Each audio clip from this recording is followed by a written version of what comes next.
No, it's my brother's birthday today. Look at that.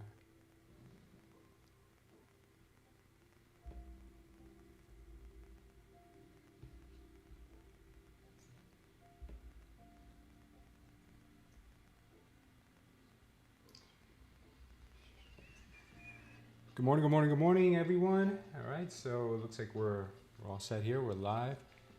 Non-farm payroll today, and looks like we've gotten some fireworks this morning. And looks like NQ's been up to same tricks as it always does. Let me just text my brother real quick, guys. It's his birthday today.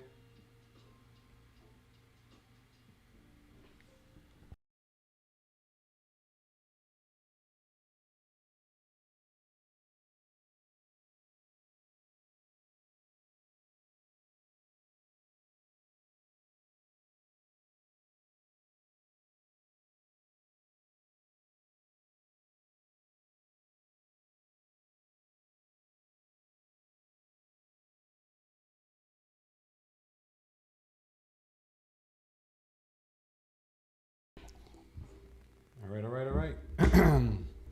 So let's see what we have here, guys. Let's take a look at what happened between yesterday and today and see exactly where we kind of are right now, right? So as you guys know, the market likes to move in phases. So let's see what we've got on our hands. Let's see here. Let's see if I could just open this chart up a little bit. All right, cool. All right, so taking a look at the 1 hour, let's go ahead and center this a little more. Sorry about the little lag here we have on the computer. It's just running OBS at the same time. All right.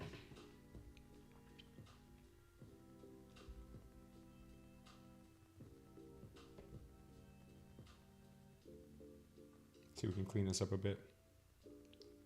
Wow, it's quite laggy right now. Just give me a second. Computer will catch up.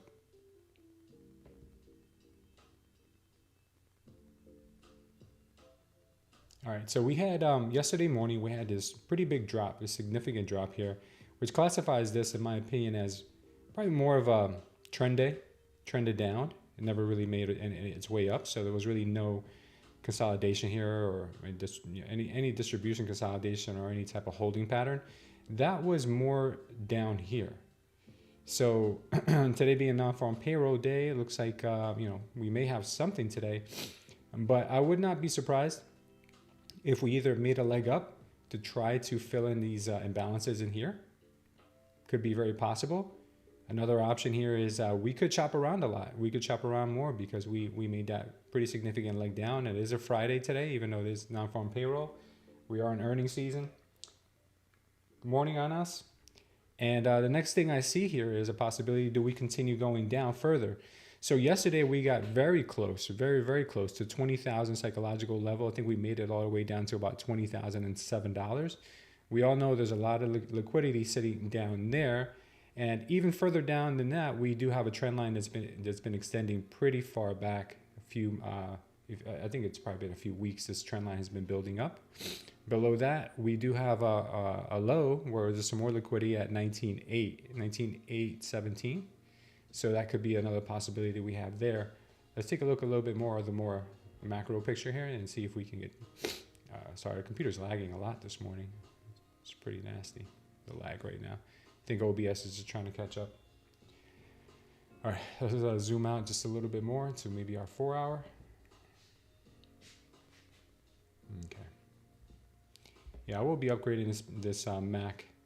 I think it's paid its dues already. Okay. So right now it looks like what we have used last week's low here as support, and that's kind of where we're hanging out right now at this time. Like I said, above us we have these imbalances that we could cure. If we do decide to head up, we will have a lot of resistance here at the 20,500, which there was a ton of volume there, a lot of volume being traded there. We could be in a bigger range, as you see here, guys. We've been really kind of bouncing off this range between 20,000 to about 20 in the high 20,000, 20,700, 800s. We kind of been in this pattern here for a while as well, and we could see possibly that next leg up in that direction. Now, if enough is enough, well, most of the time, I would say about 70-75% of the time, the market's is gonna range anyway. So the likelihood of this continuing to drop down is not in our favor, but it's possible. We're talking about NQ in the markets here. So more likely than none, I think we may see maybe a next leg up here. Maybe at least to correct these imbalances, tap into the high volume node here at the point of control, and maybe then come down some, or maybe just continue head up. So the only thing I can say, guys, is we gotta play this level to level. We may see a lot of choppiness today because we did get a pretty big trend. Could be some choppiness, but expect if we do go up, a pretty violent move up. And if we go down, it's gonna be a pretty violent move down too. A lot of people may say this looks like a bear flag, which it does. It looks like a bear flag. Bear flags usually tend to come down, have a little flag pointing up, and then just drop down from where. Okay, so that could be forming there. That could be something that's forming there. But again, this could be a place for a lot of people to think, hey, we're going short. We're gonna go short here because we've already broken this this trend line here where we had support before. We've already broken that, so we're gonna continue lower. We've already broken the seal. This could be a swing failure pattern. Could just come in here, fake everybody out, and then move on up. Let's see how many trap shorts we have in here. Let's see how many trap shorts we may have in this range. And I'm sorry for the lag. The lag is really bad this morning. Lag is terrible. Let's zoom in here and see what we've got. Definitely have to upgrade this PC over the weekend. Oh, that's not a PC, it's a Mac. Let's see what we got in here.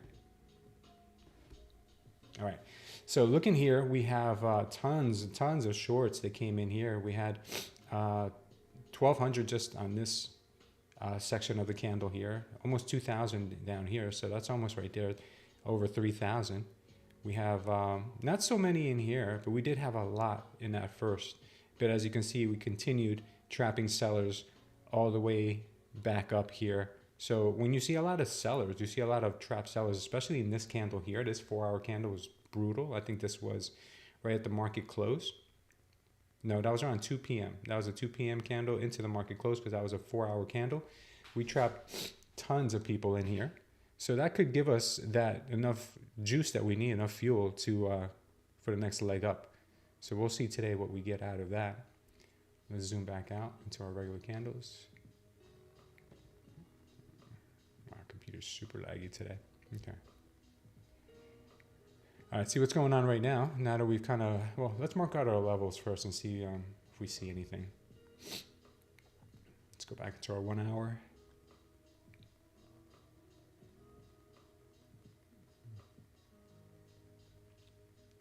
Yeah, sorry about the lag, guys. Computer is processing OBS and we're running charts here and doing a lot with it, so it's a little bit laggy. All right, so looks like non-farm payroll, the news that came out just 8:30, brought us up to the overnight high, which is somewhere around 20,147. Okay, and looks like our overnight lows so far have been as low as, I don't think it was this, was it? Or was this the open? Yeah, it looks like we've come down as much as 20,019. So we have a pretty decent range here, about 100 points, 120 points. So if we continue to range bound in the morning between here and here, it could make a pretty nice trade either way. So keep that in mind. We do have over 100 point spread right now. And our daily open was set right here at 20,070, looks like 2070, 2068, 2069, right in there. All right, so we're work cut out for us right now. Looks like our 1 hour is trading right in the middle, right in the center of our EMAs here at 8, 13, and 21, which is a good sign. Looks like it wants to pop up. Would feel good if you're a bull, and we're currently right now trading just above our VWAP. So let's see if we can go into our smaller time frames and make some sense of what's going on.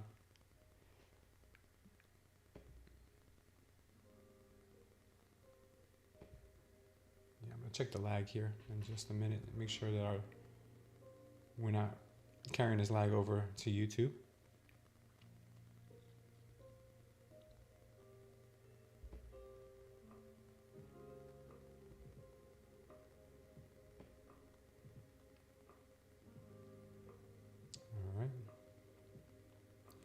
So off of the non-farm payroll, looks like it did its normal kind of thing and wicked in both directions. We have major wick on the way down. This looked like it's majority of it has been filled already.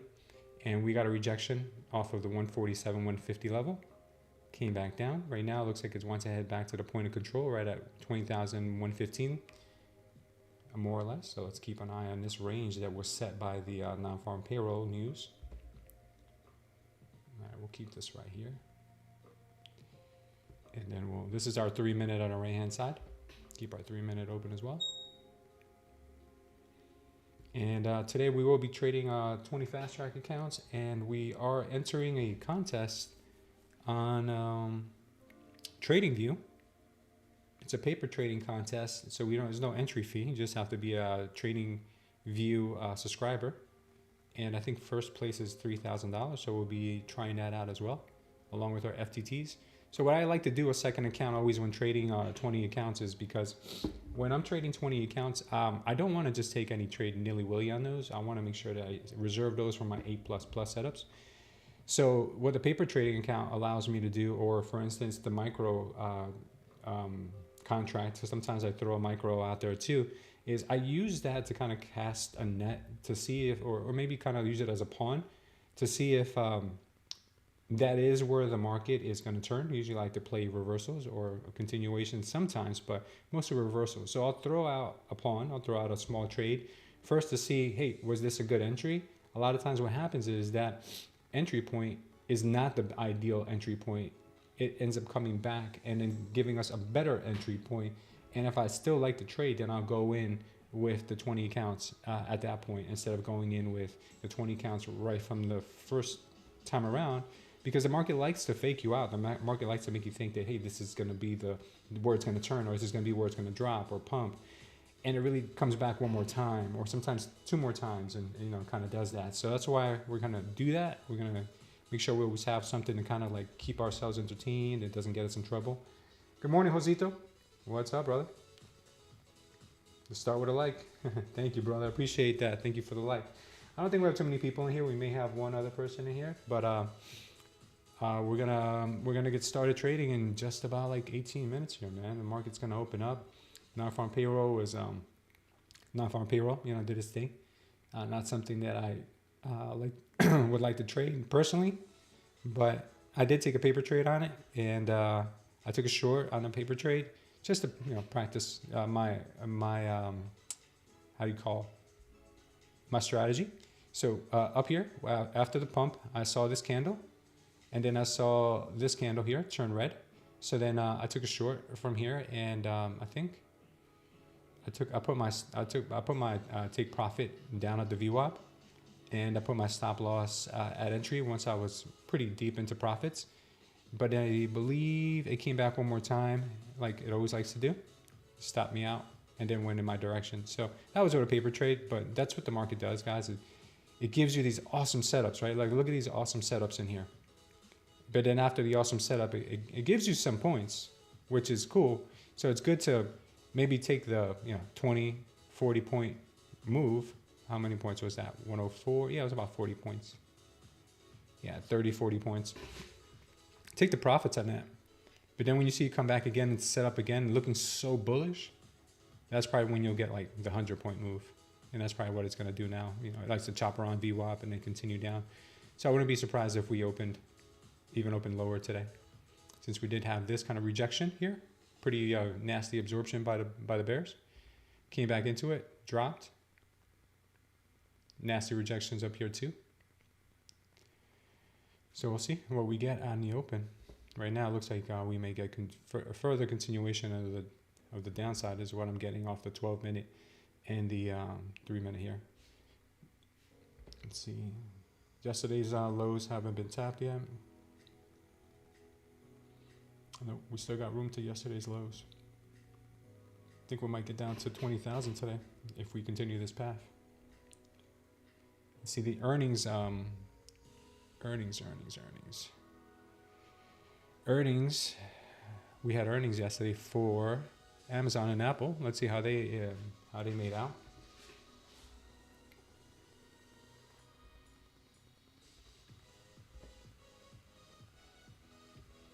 Looks like after all that chop, Apple ended up trading down. Looks like got its yeah. After all that, I actually ended up trading down further. So compared to yesterday, where Apple was closing out around 225, today it's going to be opening up about 221. So they dropped down further. Let's look at Amazon. I think Amazon had a pump yesterday, if I'm not mistaken. Yeah, Amazon had quite the pump. So Amazon might be carrying this market or keeping it afloat. All right, so it looks like Amazon closed out at 186, and then after hours, it's gotten as high as almost 200. Wow, it's pretty strong. Good morning, Crown. When I get a second, if possible, can you go over the colors that you mentioned? I don't know what they mean. Yeah. Okay, yeah. Let me go over that because I'm sure there might be some people watching this for the first time. And thank you, brother. And yeah, so let me show you what I mean by these colors. And I'm gonna use the NQ, obviously.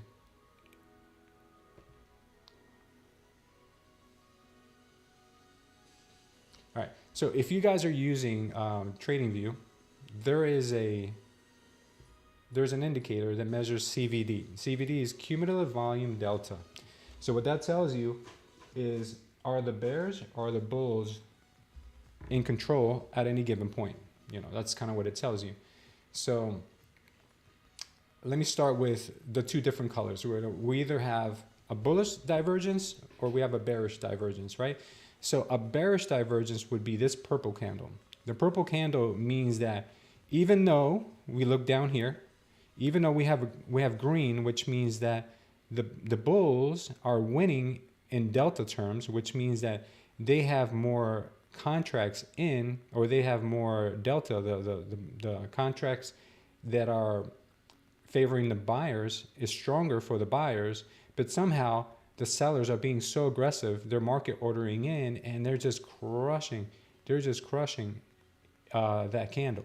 So for instance, if you see that buyers are trying to keep the price up because they're stronger delta wise, delta means the difference between buyers and sellers, right, in the contracts, but then you see the candle come down, that means that the sellers are absorbing all the buyers and then some. So this is a pretty big candle in comparison to what you're seeing here at delta terms. So what I'm getting from this is that if we try to come back in this area again, we're going to do it again, because either they have an iceberg order there or they just have a really aggressive seller there that does not want the price to get above here because they're defending that position. So when we see that happen and come back into it, they step back in, as you can see, they dump it. Okay, so that's why I pay attention to these things. All right, we also have the yellow candles. And well, let me just, before I move on to the yellow candles, these purple candles are very, very effective when you are at the top of a move, when you feel you're at the top of a range or top of a, you know, maybe a really strong move, because this signifies that, okay, the tides are turning. Now, sometimes you may see a yellow candle. A yellow candle signifies that buyers are absorbing sellers. So as you can see down here, we have red delta, which means that sellers are in control, which means that there's more seller contracts than buyer contracts, right, is what we see here. But somehow they've managed to bring the price up. So what I like to do, what I always like to do, is I like to look at the next candle after a heads up, is what I call it, like a heads up candle. I always like to look at the next candle. So here on the M and Q is a little different because the M and Q sometimes reports differently. So I'll switch it over to NQ. I mean, this thing's so laggy today. Okay. So here on the NQ, it trades differently. Believe it or not, guys, it's similar in price, but it's different. So here on the NQ, we saw that we got a bullish candle, right? Because we had positive delta. I'm sorry, we had negative delta, which is right in here. You see the negative delta bar right here at the bottom. But we had a bullish candle, right? Kind of a doji, but bullish because it ended up closing slightly green or yellow in this case, right? Because I color coded. So we had that, but then the next candle was bearish. So what that's telling me is that buyers tried to push this price up really hard. They tried really hard. But this wick here tells me that they had some trouble. So this could signify to me as buyer exhaustion, which means that buyers tried so hard, they're trying to hold it down for the buyers, but look at the delta. The delta is clearly telling you that sellers are strong because they are managing to have more delta than the buyers. And what I do is I look at the next candle and I look, all right, well, the next candle tells me, whoa, looks like the floodgates have broken and sellers are actually in control. So what I do in this case is on the third candle, I like to enter. So on the third candle, I would have entered, which is this candle. I like to be as close to these wicks as possible. So if you were to enter on this candle or this candle and then put your stop loss up here, it never comes back to touch the stop loss. It just runs, right? So that's one way to read delta. The other way to read delta, kind of like what I was explaining to you before, if we look over here to the left-hand side, is we're here, we're at the top of a move. We see that we have this absorption, right? There is what you're expecting at the top of a move, but this is confirmation that you got it, which means that, hey, you're expecting there to be a reversal at the top of a move because price tends to range for 75% of the time. This candle, purple candle, says, yes, you're right. Even though we had bullish CVD, we have a candle showing that all those buyers have been absorbed. So in cases like this, you have a very good chance of just saying, you know what, this candle has closed. On the next candle, I'm just going to take a short and I'm going to put my stop loss up here at the top of that candle because we know that this candle is going to get defended. So that's another way to look at it. Now, on the flip side, when you're looking to go long and you see, for instance, this one's obvious, because it was here at the bottom of a move and it was very strong. You see you had negative delta here, and then we had a strong move up, by the buyers. That means they got aggressive.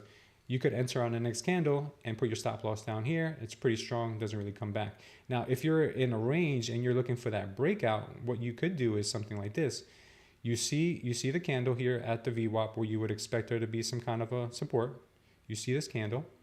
Next candle tells you it's bullish, right? So what I do in those cases is I wait for a candle to get anywhere near this vicinity, anywhere near here, because this tells me that they're going to pump it because buyers absorbed, sellers here. It's wanting to go in a bullish trend. So if we even wick into this area down here, I'm taking a long.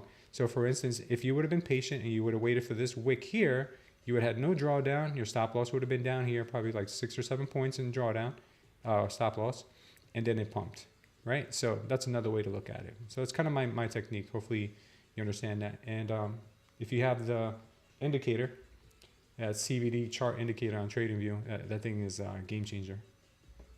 Game changer for sure. All right, so hopefully that explains it. We got 8 minutes left to open, guys.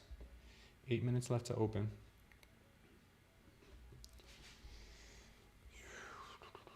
Hey, so Crown and Josito, I'm not sure if you caught it, but TradingView is running a contest right now. First place, there's I think there's like 500 people they can place. But first place is a $3,000 prize. All you have to do is be a TradingView client. I'm not sure if you guys are. And you can paper trade. They're giving you $250,000 to paper trade. And whoever comes in top 500 gets at least a 6-month membership, if not like anywhere between $3,000 to $500 for the first few places. So I'm going to trade this today as kind of like my keep me busy and out of trouble account. And then I'm still going to trade the FTTs today as well. Pretty cool thing to have, so that way you don't get yourself in trouble with every trade. And plus on these paper trades, we can be a little bit more lenient on our stop losses, which is probably going to train my brain to be a little bit of a better trader anyway. Kind of reset, Yeah, we got 5 minutes left to open. The market has been trending down as I suspected.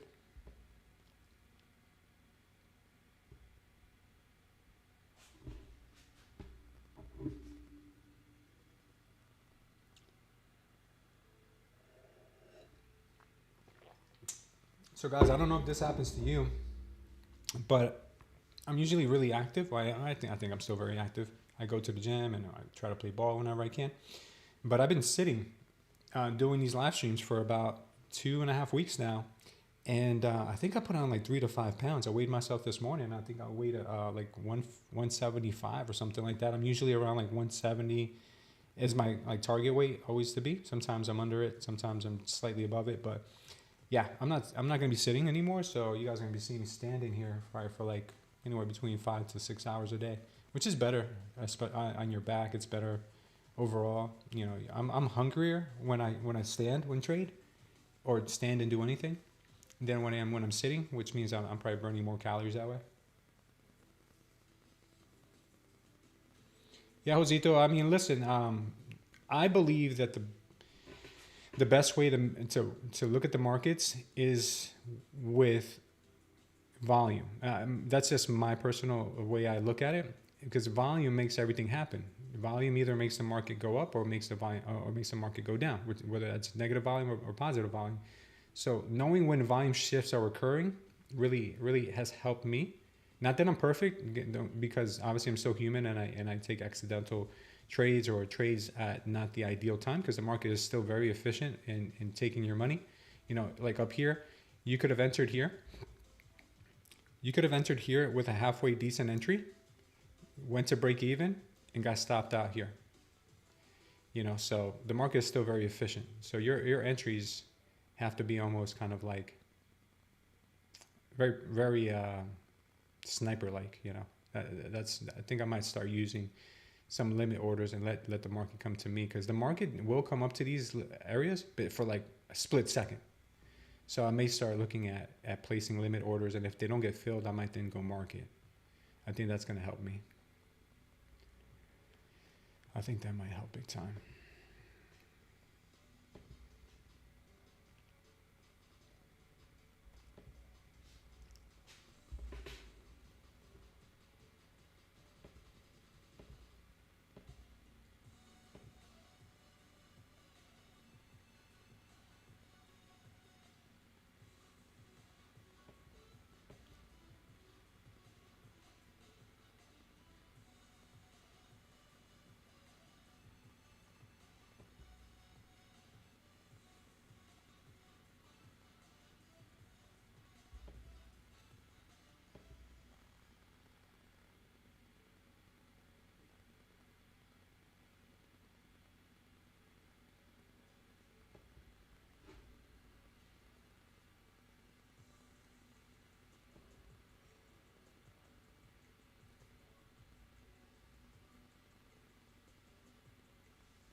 I might look at trying to do something like that. We'll see.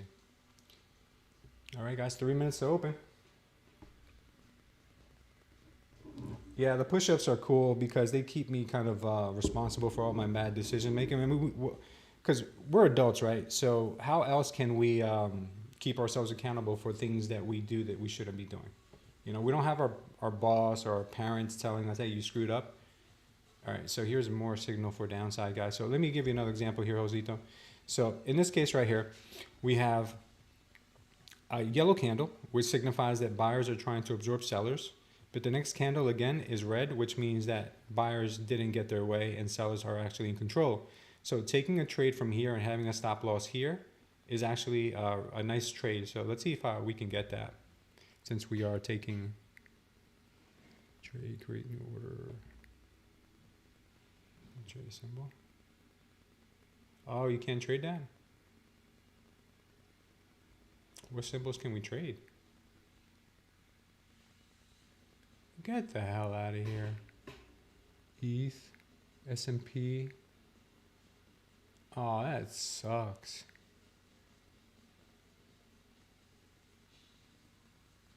Oh man, we gotta trade the S&P 500 on this. Oh no. Lord, save me. All right.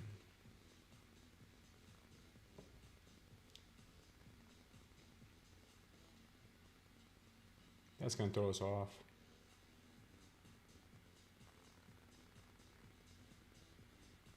Yeah, it's going to throw us off. As you can see, Josito, what I was talking about here, that's kind of what I'm indicating. I'm going to close this out. This is going to be a pain in the butt.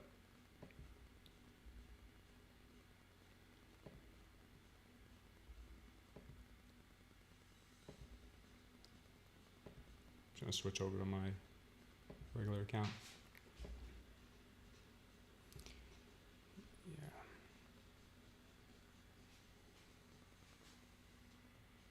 Yeah, short on the open tank. I got an indication of that right here. Short on the open. Let's see if she comes up and tries to test this area. That would make for a nice short. Let's see if we can get that.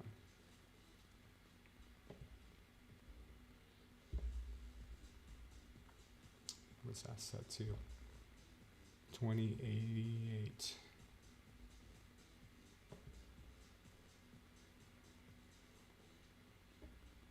We're gonna have one of those days with Motive Wave. Is it gonna be one of those days? It looks like one of those days, guys. A Motive Wave. Motive Wave. So let's see what it does here. Let's see if that candle, it does act as resistance. While Motive Wave gets its act together, we're gonna try to test our theory here. Could get wrecked. Looks like we're gonna get wrecked. All right, so it is. It looks like it does want to rip up, but maybe drop down after this little pump here.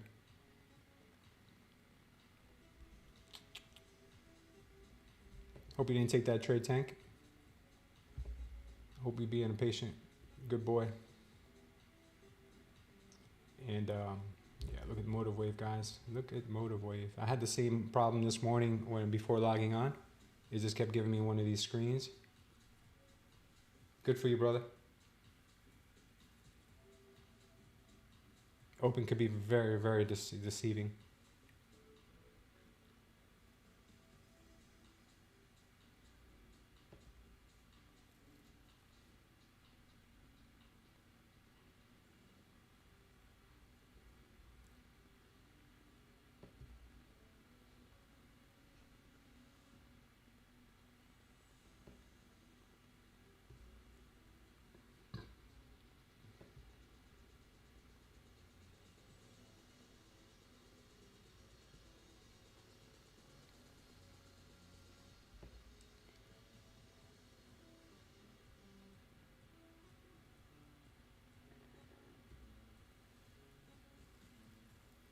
Yeah, I don't know if this is a problem with my computer, guys, or a problem with Motive Wave.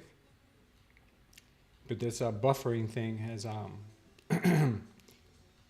haven't been wrecked by it yet, but I'm sure it's kept me out of a few trades that may or may not have worked in my favor for this buffering issue. All I did was go from 15-minute to 5-minute, and it started buffering. All right, market is pumping. Just a bit. Volume kicked in, but this could get retraced rather quickly. That candle on the open is that wick on that candle is pretty nasty on the 3-minute.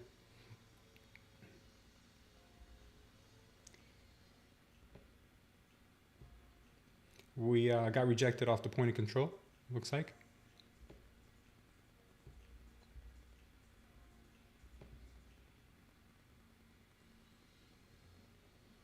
This is very frustrating.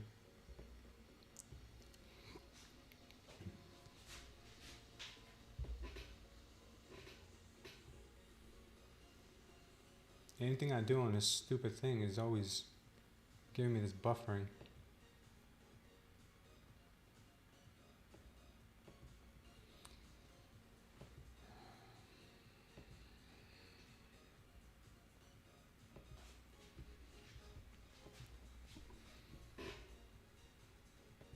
Okay. It looks like we are getting that rejection off of the point of control, and looks like buyers are being absorbed now. See all this positive CVD? Wow, look at that. They're kicking ass. Buyers are coming in.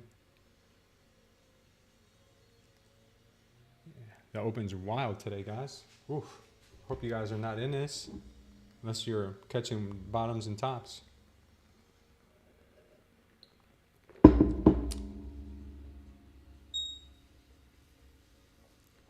Yeah, so this may since it dumped so hard yesterday, this thing may want to just pump today. I was thinking about that.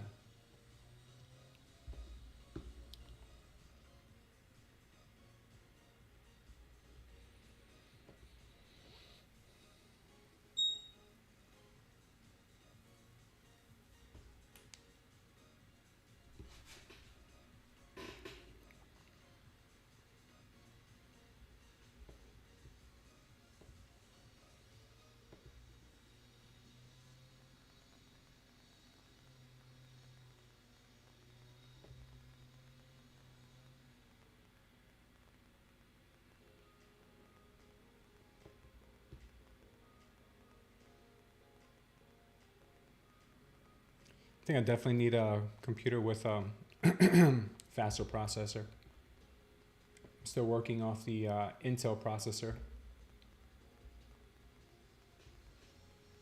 Okay, at least please, let me bring you down to the 5 minute, please. Oof, nasty work on that.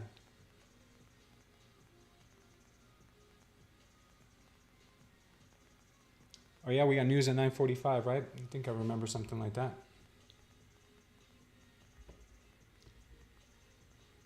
Let's see what we got cooking today at 9:45.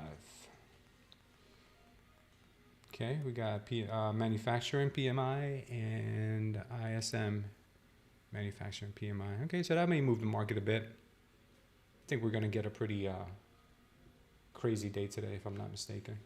So yeah, if you guys are interested in that contest, TradingView is running that contest right now. It's a paper trading contest, but you're only able to trade a few things there. It's not open to everything like futures.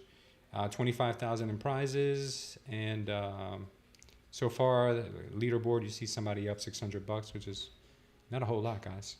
I think it says here, first place gets $3,000, second place gets $15,000, third place $1,200, so on and so forth. I think the last 25 people get like $300, and I think everyone gets 6 months of free TradingView upgraded versions. Problem is you can only trade a few things. If you like to trade futures, S&P 500 is the only thing you can trade. But that'll throw off my trading with NQ and my FTT, so I think I'm gonna have to pass. I'm sure there'll be other trading competitions. Actually, there's a prop firm right now. I watched the video this morning. There's a prop firm that only costs $20 to enter the prop firm challenge. It's $20, and I think the top people who perform in the contest win a $10,000 live funded account. So that's something I might be interested in doing for $20. You can't go wrong with that. So I'm gonna get the information for that prop firm, and I'll either post it to the description of this link after we're done today, or maybe if we have some downtime, I'll look it up and share it with you guys here too. But for $20, man, that's a no-brainer. You can even get like an account under yourself, an account under your dog for that much money, and then just hope for the best. I don't know if dogs are allowed to trade though. There might be some restrictions on that. Let's say today we're gonna get some good moves, guys, because we're getting a lot of volatility on the open. Usually, a lot of volatility early in the morning means there's some pretty clean trading later on. Let's hope so at least. First 8 minutes have been pretty crazy already. Mostly bullish Delta though. If you guys look down here, right now we're starting to see maybe signs of even more upside, because look at this big bearish CVD candle here, but even on that we still had to move up. So this thing could be a green day today. We're passing the POC right now, point of control at looks like 115 more or less. I'm gonna switch back to M&Q on this, so that way I could have something to entertain myself with if I do decide to take a trade.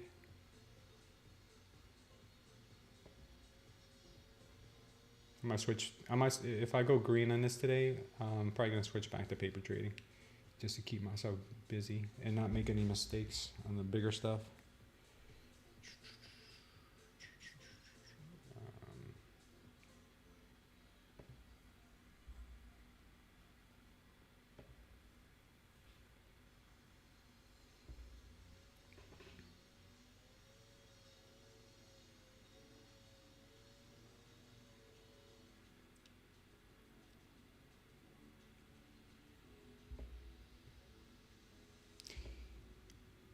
It's funny because when I watch a lot of traders online, mostly everyone's trading prop firms, right? But it seems like you guys are mostly trading your own cash, your own capital, a lot of you.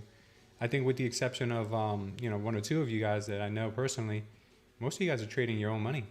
So that is commendable, guys. That's not many people can do that. A lot of the bigger traders out there you see that are big prop firm traders, the minute you put them on real cash, it may not be the same scenario. So if you can trade your own cash and be okay with it and take L's, big L's, moving to prop firm is a walk in the park. Now that's also a double-edged sword, because given the fact that it's not as much money as you're used to losing, and I talked to one of my friends about this yesterday, you may not treat it with as much respect as you would your own cash account. So that's a trick to prop firm is that it's cheap, drawdown, it's cheap accounts, but if you keep thinking of them that way, you'll never respect them and you'll never take the right trades. So be careful with that. There's a lot to say about the way you trade your props. Wow, look at this candle, guys. Look at this candle. That delta is redonkulous. Look, right, almost 4,000 contracts in the green on the delta on this 1 3-minute candle. And what's funny is that looking at the delta from earlier on today, let's see here, micro, that's crazy.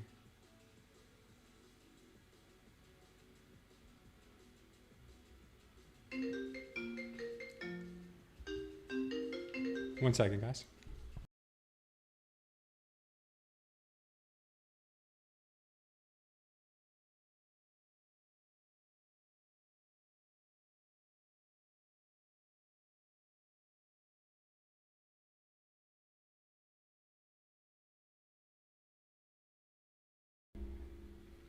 What's crazy is I was looking at the delta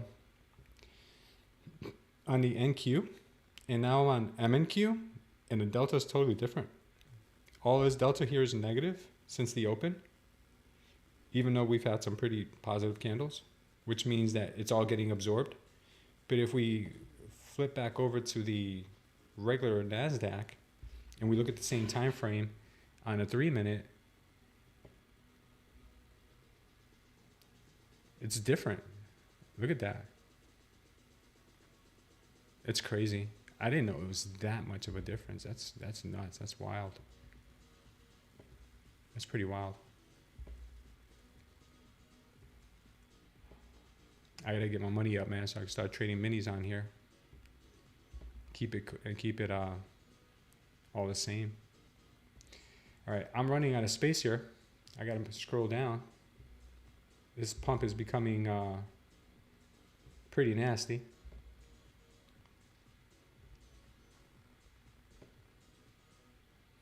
Again, here, if you were able to catch this, so you've got red candle, you got the absorption here, absorption candle. Then the next, oh my God. Yeah, I don't know who these calls are. All right, so you got yourself this red candle, which obviously means that the market makers and the people who are moving this market, a lot of times it's it's regular institutional and regular traders, retail. But what they like to do, and I see this all the time, is they like to either have a spike in volume when they reach the bottom or a spike in volume when they reach the tops. So you got your spike in volume going down, signified by this bright pink candle here. So you got spike in volume, then you came back with absorption, right? So here is your indication that you've hit a bottom, right? Absorbed all that negative delta. Next candle was somewhat bullish because it tried, but then it came back down, but there was never really any absorption. It was just a red, slightly red candle. So if you believed that this was the bottom and you had like a resting order here, if you're quick enough, 75, you would have like a 20-point stop loss. That would have been a little wicked. But if you're able to catch anything in here, there's a good chance that this thing was going to do this anyway.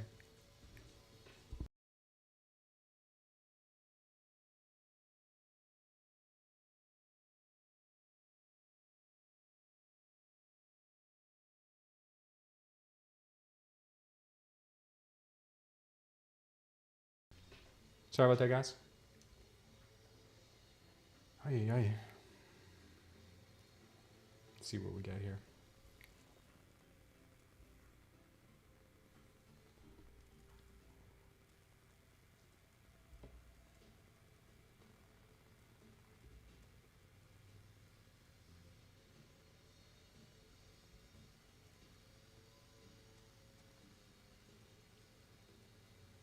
Looks like we went right up to our, where did we go up to?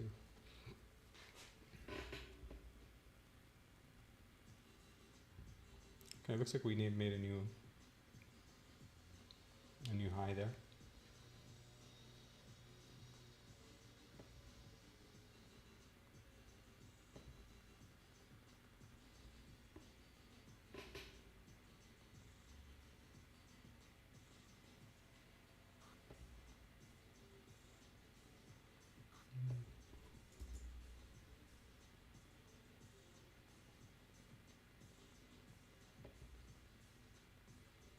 See what happens in here, guys.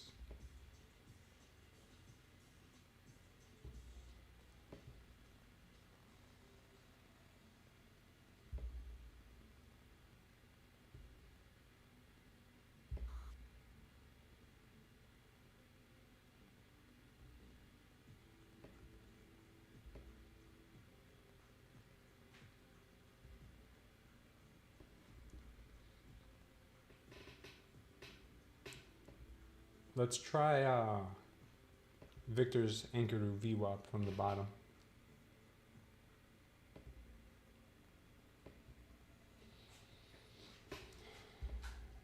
I think it's pretty legit. Victor's anchored VWAP would have caught this move right here. And right now it looks like it's pretty close to it. Maybe it did bounce and now it's curving now.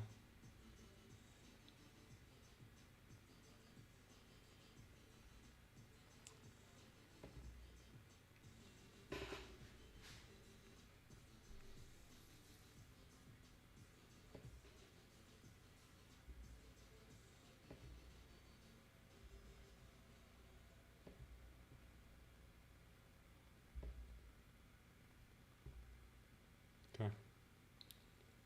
So it looks like Motive Wave is out to lunch.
Wow, what a setup. What a setup, guys. This Motive Wave is driving me a bit crazy right now.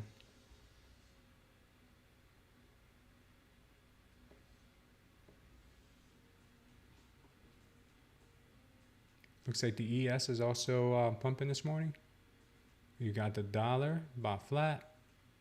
Dow's up 0.75%. VIX is down big time. Bitcoin is looks like it's floating just above 70,000. And we will see what else is going on in this market.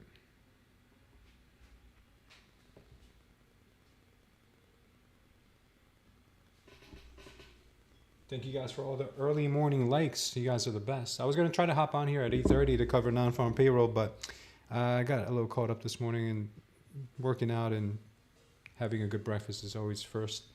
Then I had some issues with Motive Wave, and it looks like the earliest I made it was 9 a.m. Maybe next time.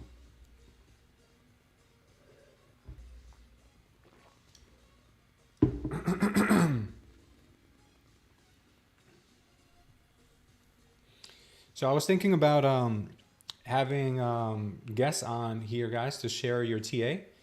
and kind of like do it in a format kind of like Top Step does, where they have like multiple people or one or two people, and then you kind of break down your charts. Thinking that would be kind of a cool idea.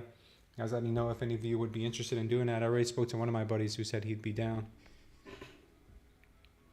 Keep it kind of interesting here, because sometimes I can only give you guys so much. I only know so much. I can tell you guys the same things over and over again. Okay, so when I see something like this on a 3-minute, it means either one of two things. It either means look out for exhaustion, or look out that this might become a base now, because when I see this, it means that buyers are defending this area. Even though sellers tried to sell into this, buyers defended it. So what I look at when I see this is, if the next candle is green, this will probably take off. Or if I see it go green and then come back into it, I also look, hey, will it get defended this time? It could make for a very cheap entry, because they always defend these wicks. They really, really do. Rarely ever do they let it come down just a little bit, then to go up. They usually always get defended. So if you want to be safe, maybe give yourself a couple ticks underneath that if you think it's got more potential to go higher. The other thing is that if the next candle after this is red, then I look to see this top wick here as resistance, and then I try to go in short on something like this. But now it looks like this is probably going to go much higher. So what I look for now, instead of chasing, because the market likes to make fools of us, I wait for it to come back into this. When it comes back into this, right now it'll be a pretty safe bet, because the market does seem to want to pump today, even though right now we're at top of this kind of range, or not range, but more like a channel. I would be inclined to let it break out of here, come back in, take everyone's stop losses, and possibly get maybe take a position either from here, or even worst case scenario, you may want to look at a position from here, from the VWAP, where the max volume really kicked in. Or if it really wants to make fools of everyone, maybe test these and then go up. Anything's possible. That's why I always keep an eye on these, and I say I don't just set limit orders. I wait to see reactions, and if I see the reaction I want to see, then I go in.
Okay, looks like we're back.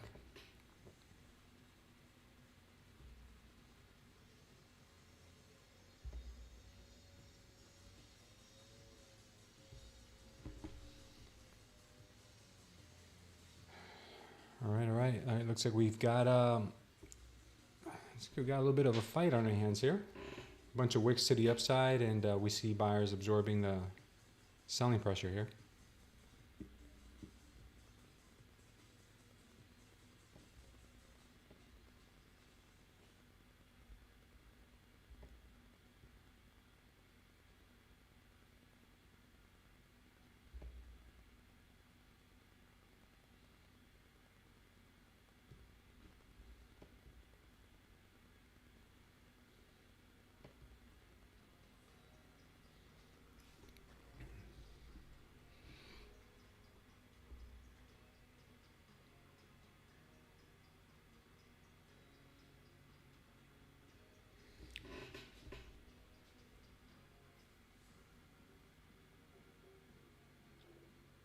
Market still looks very strong. Looks like it really wants more upside.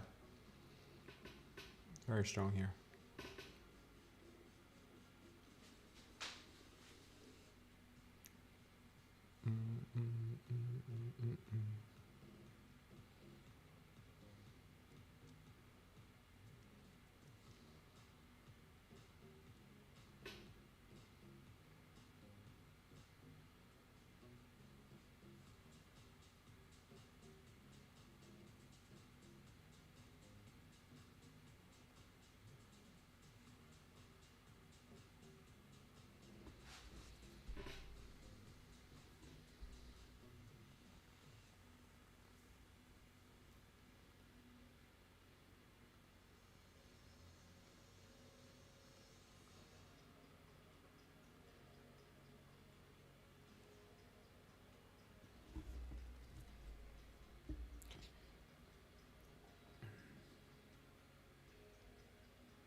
Now, I'm not sure if I explained this to you before also, Josito. I know you asked about the purple candles and yellow candles I have set up here. But the green candles, the ones that are bright green, this means a high level of volume is kicking in. The light greens means still high volume, but not as much as this. The regular candles like this, these are just regular candles. Bright pink means high level of volume to the downside. There is also a light pink that's, let me see if I can find it.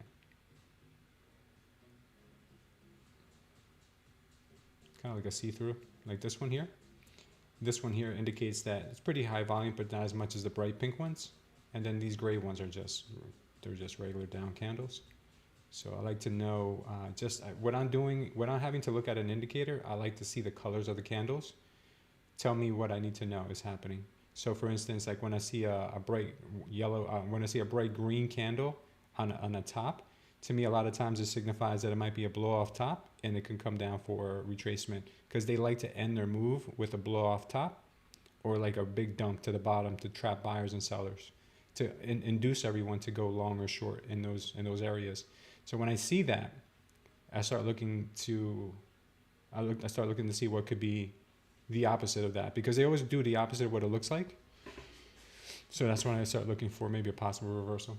Good morning, Phoenix. But that is a different indicator. These color-coded candles, these green ones and the pink ones, you got to use an indicator called Trader's Reality. It's also available for free on TradingView.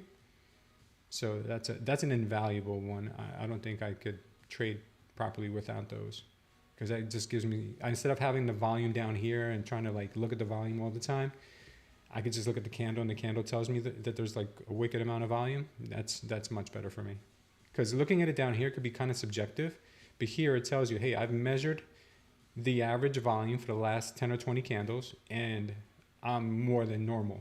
So that's really easy to just be able to tell at a glance.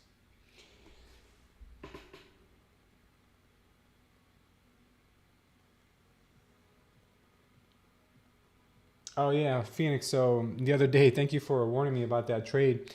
So I'm in talks right now with Motive Wave, and they want me to send them my logs from my trading history. So I sent them my trading summary, but they also want the logs. I guess it's something different.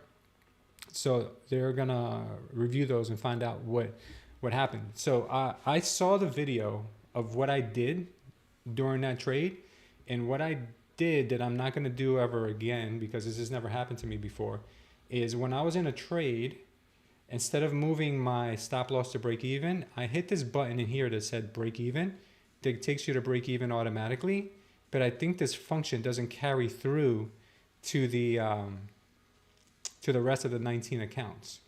That's why it only happened to the lead account and not the other 19. So from now on, I'm not going to do that anymore. I'm only going to I'm only going to move my stop manually to break even until they figure out what's going on and fix it. I don't know if I'll ever trust it again, but that's what I'm thinking. Looks like we might be getting a little absorption here, guys.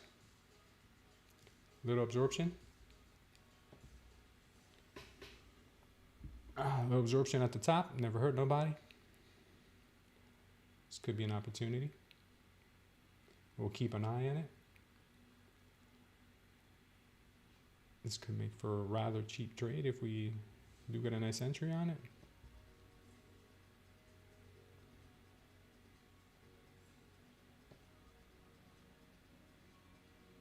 That would be so.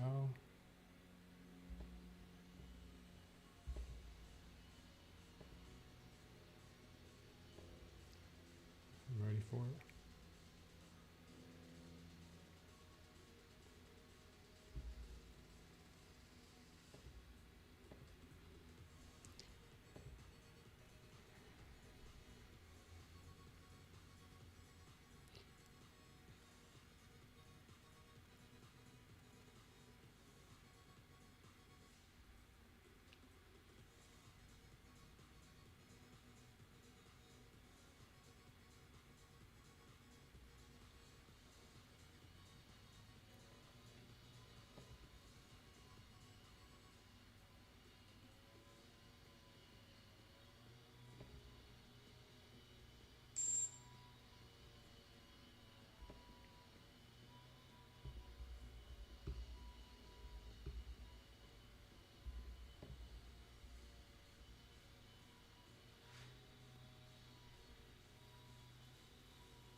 Took a small short there, guys.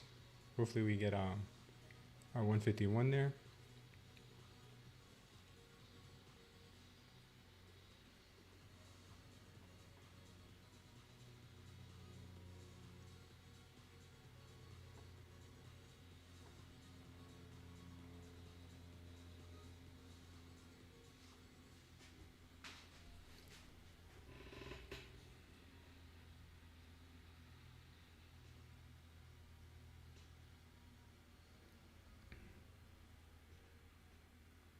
Keep seeing absorption there.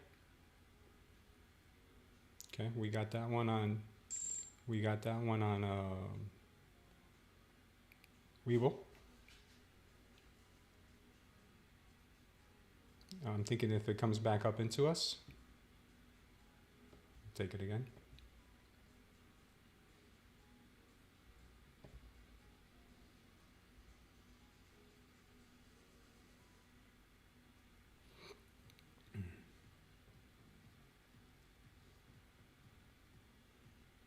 Okay, so now it's doing something that I was looking at earlier, which is if it comes back into this range, could get a pop from here. So this could make for an interesting little long.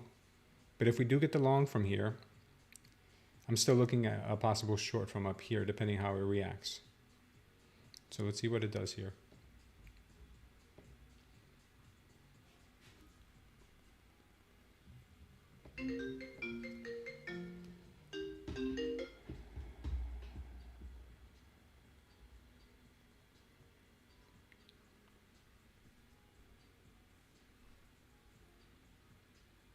I don't know about you guys, but I really hate getting phone calls when I'm trading. Really do. Yesterday I got a call from an annoying lady and I missed a really nice long entry.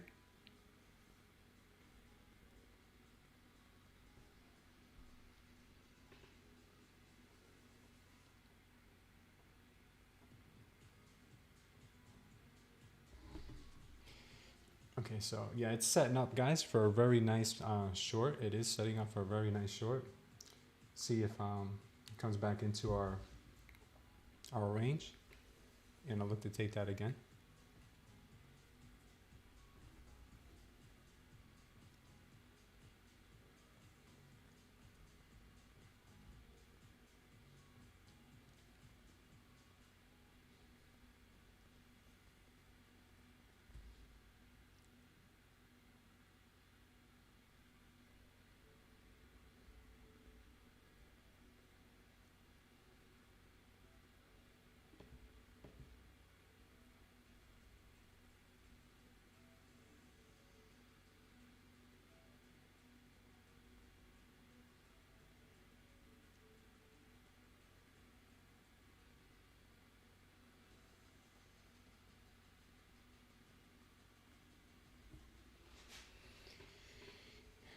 It does look like it wants to bounce right off that line that I had there.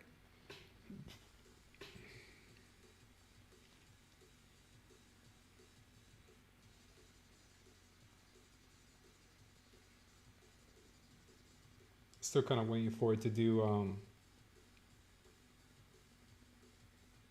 a nasty little stop run to the top.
Instant stop out. Or the best trade ever. Oh, looks like we're stopped out.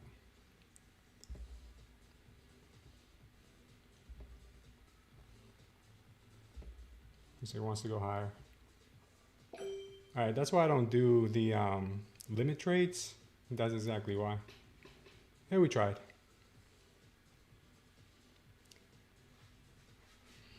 Now we'll try it again. See if we get it this time.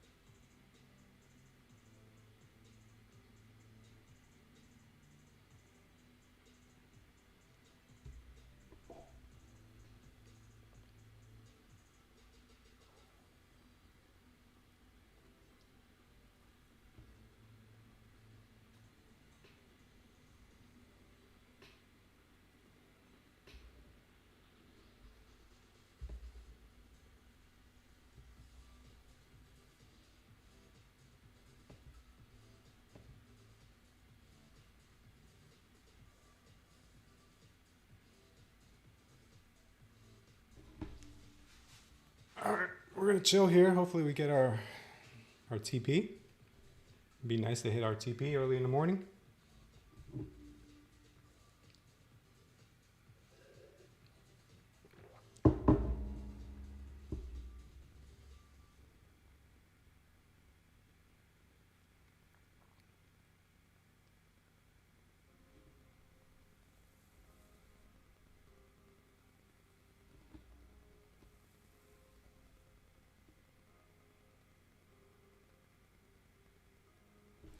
Could be that we get stopped out here though, guys. At least we're trying.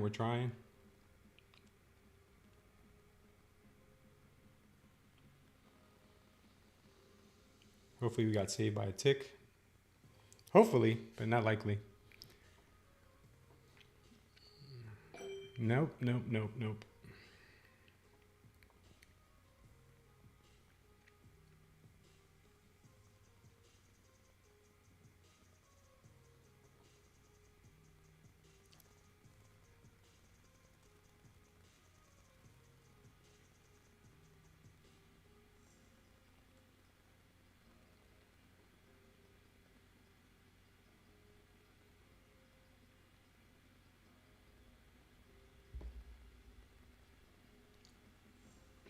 This market may want higher.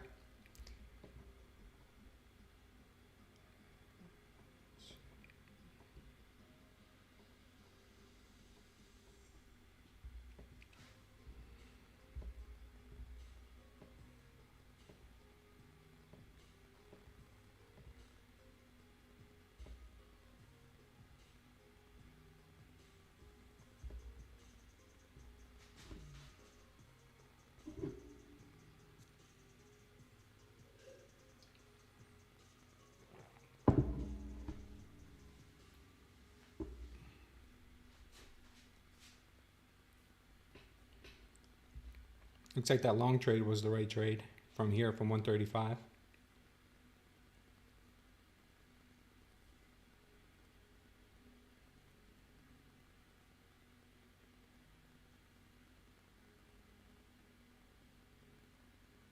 Should have been a better trade.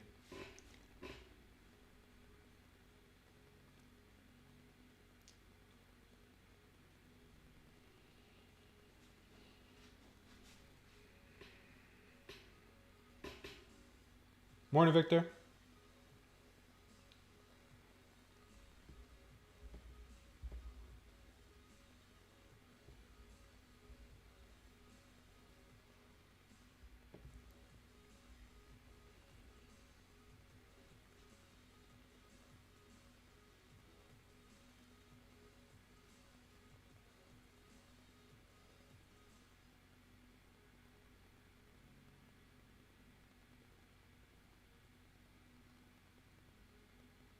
To the moon.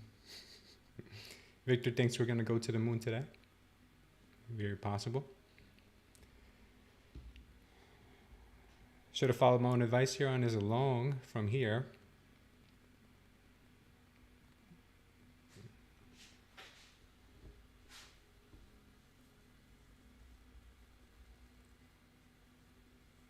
I just have this short bias. Not today in particular, but I've looked over my trades and it looks like I prefer shorts over longs. And it used to be the other way around. I used to prefer longs over shorts.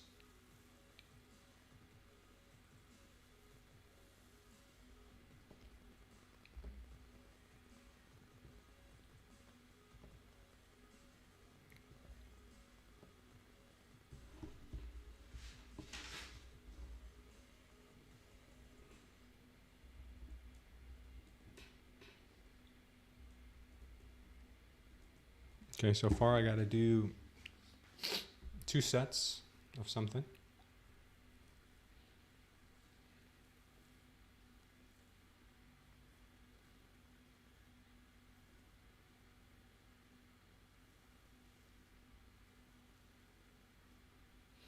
I think it does have a lot to do with my counter trend bias, dude. I think that's what it is. I'm just very I don't know if I gotta work through that somehow, as far as like, okay, stop always thinking that the market is setting you up to go the opposite direction, because it's like I become so jaded on the market that I feel like every move in one direction is always going to be corrected.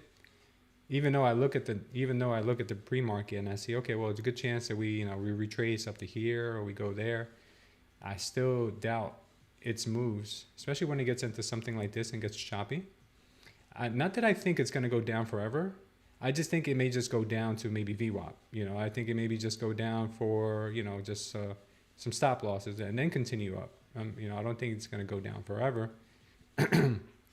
But I did even say, like, okay, here, when we were trending up, I said, okay, now look here, when we come back into this candle, that's a perfect setup for a long, right? So we got that. We came right into this candle, even a couple of ticks underneath it, and came right back up.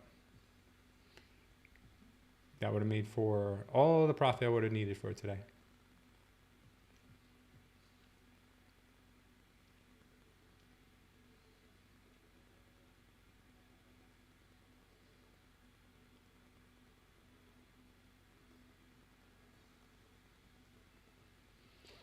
Just got to learn to read the chart a little better and stick to it.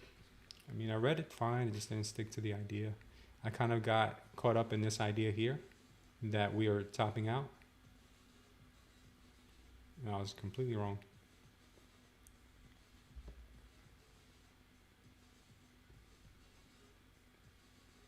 At least I broke even on the second try or second attempt, or close to break even. I thought I was at break even. I think I might have been a little bit off, or if not, it was slippage.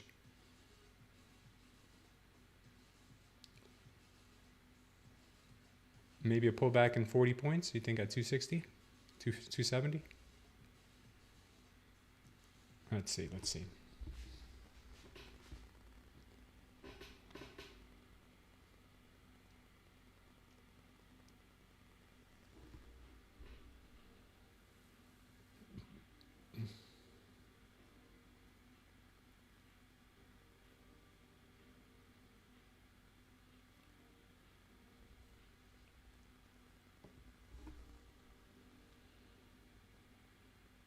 267, you say, huh?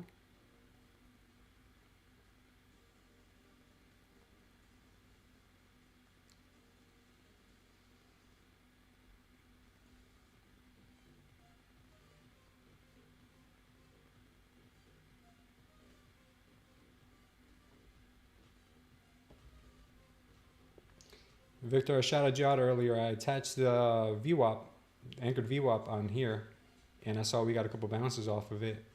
I think on the overnight and this morning too. Pretty nice indicator, man.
Okay.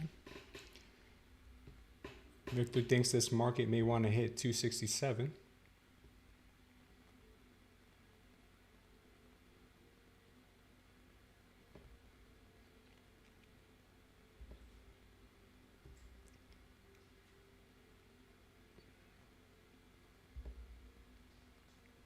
Would that close off a lot of imbalances? Wow, you're buying right now?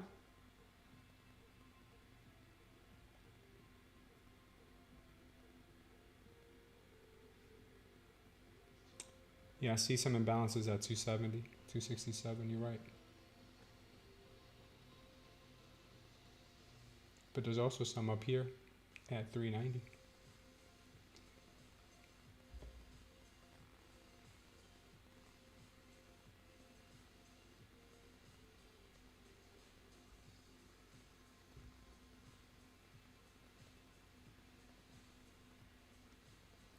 Victor's buying.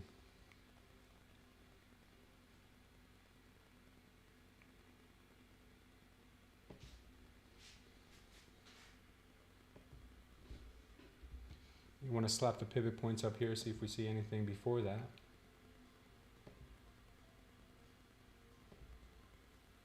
Looks like there is a pivot point at 340.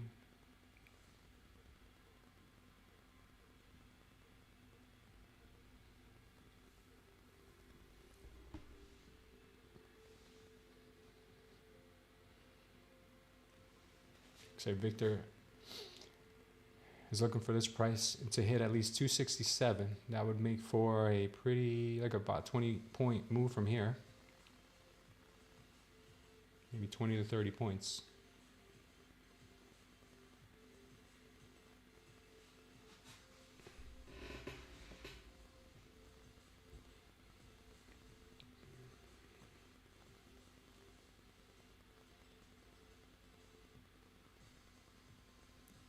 Yeah, in the pre-market, when I was doing the analysis, I said it could be heading up today.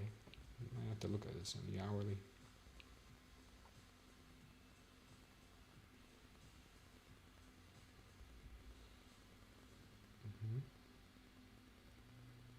Absorbed all the selling pressure. Green candle. Yeah, it's going to be a very bullish day, guys. Looks like it. On the hourly, at least. Obviously, we could get some pullbacks in between, but it looks like it's going to be pretty strong.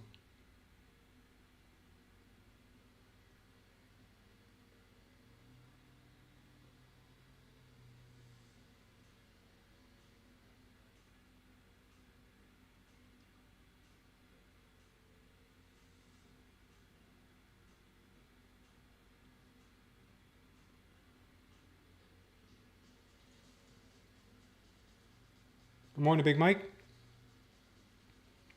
How's it going, brother?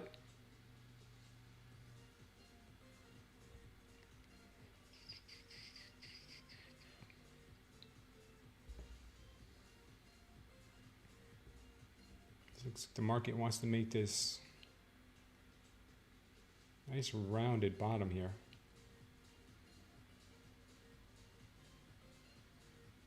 Maybe a retest of the channel. Retest of VWAP. Wow, I can't believe VWAP actually caught up to price action. I just realized that. We were so far from VWAP yesterday. VWAP, oh, never mind. Well, it resets every day. What am I talking about?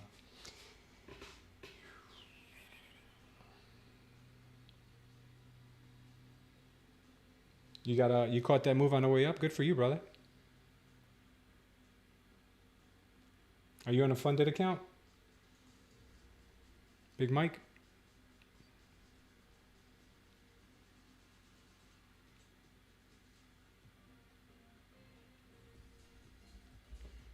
Looks like Delta has not stopped. Look at this. This buying Delta has really not even slowed down one bit.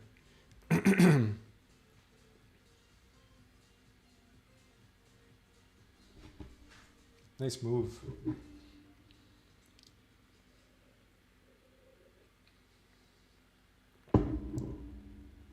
Are you trying Tradeify too? Yeah, I think I might try Tradeify next. Tradeify with a couple other ones. I think Top Step too, maybe. How do you like Tradeify so far? I'm sorry to hear that, Victor. Break even is better than an L.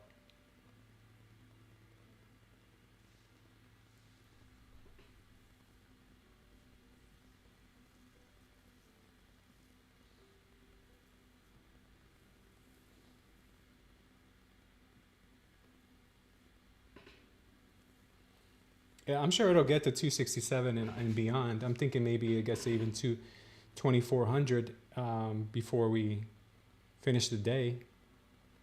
But I think we may have to take some breaks in between.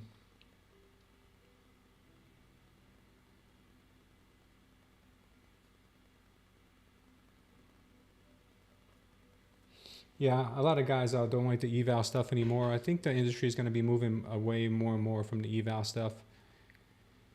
I was talking about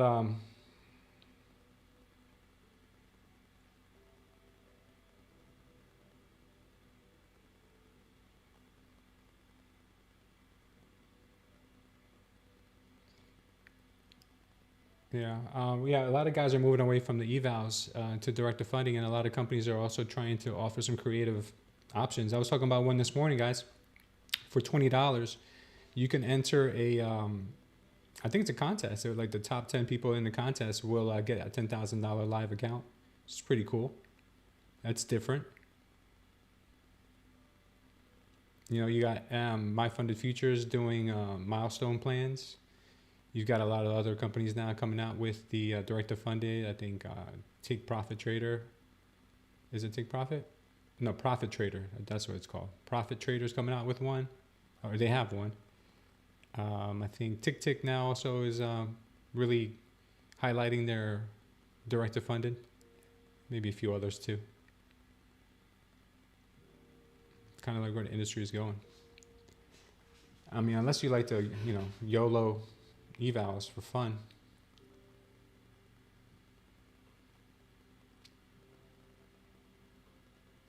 I've done a couple evals with Apex. I didn't find it to be too difficult. But I could also see how that could go wrong for you if you're copy trading 20 of them to try to pass them. And to pass one at a time, it seems a little risky. I'd rather just pay a little more money to get the direct to funded.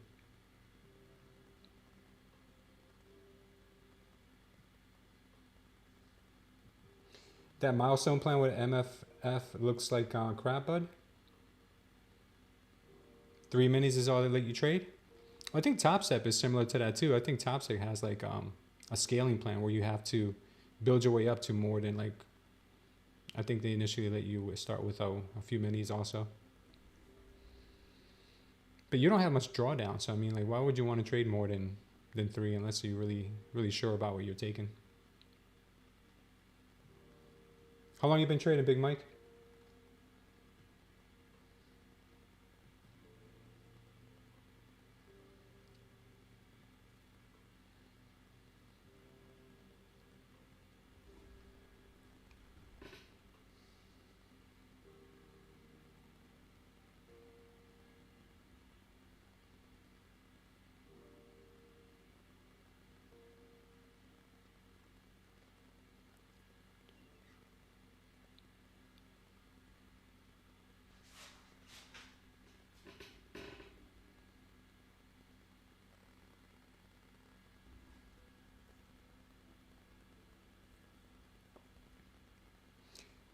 The guy over from My Funded Futures is beefing with the guy from Fast Strike Trading big time. Like they're going at it. They're like cats and dogs right now on Twitter X. I think there's going to be some repercussions from all that beef. I think they're probably going to get pretty ugly. Competition is good though. I don't know why these guys make it so difficult, to understand. The guy from My Funded Futures is upset, but hey, he created the milestone program and now he's got record sales because of it. The guy over at Fast Track, he had to change his rules to stay afloat, but he changed the game because a lot of people had to catch up to what they were doing. So you got 7,500 drawdown. So yeah, you could do 3 minis there.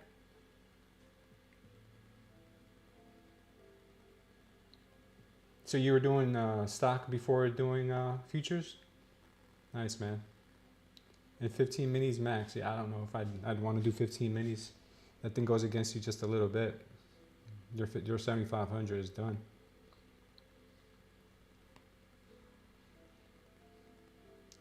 The industry is changing big time. And there's a lot of guys like you, Big Mike, coming from like Forex, crypto, coming from all over the place and dumping into the futures market. And I think that's what everyone's talking about now, that probably some changes on the horizon. Damn, Victor, if you would have stayed in that trade, man, looks like it's going in your favor.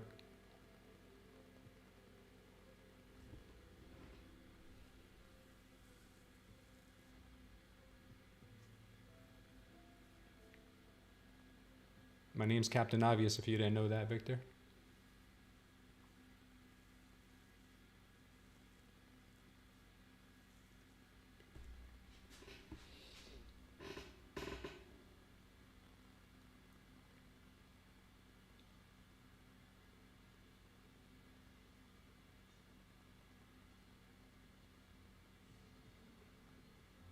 What does PDT mean, bud? I'm sorry, I'm not following. What's PDT? Profit, daily, trailing? Tight stop loss. I trade 10 minis. Oh, you do 10 minis on your account, dude. That's ballsy, man. Well, you got a big account.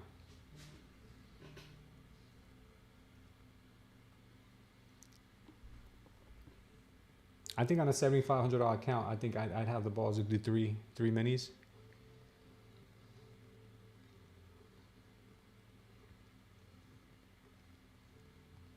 But 10 minis, that's beast. So you hit 3K, man. That's awesome.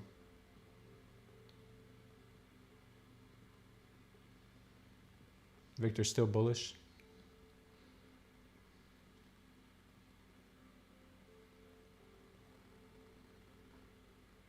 Pattern day trading? Yeah, for equities. Yeah, that's right. That's true.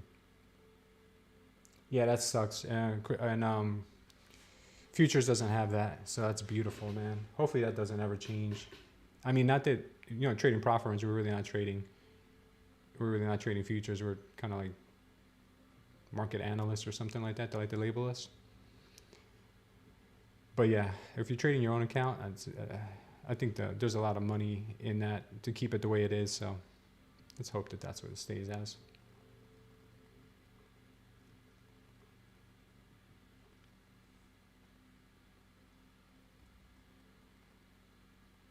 You're a momentum scalper? Yeah, that seems to be working really well with NQ when you have these breakouts, right?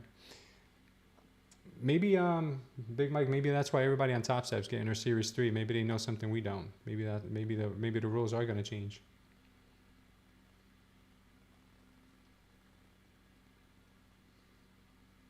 I really hope I don't have to get another damn license, man. Getting licenses suck. A lot of studying.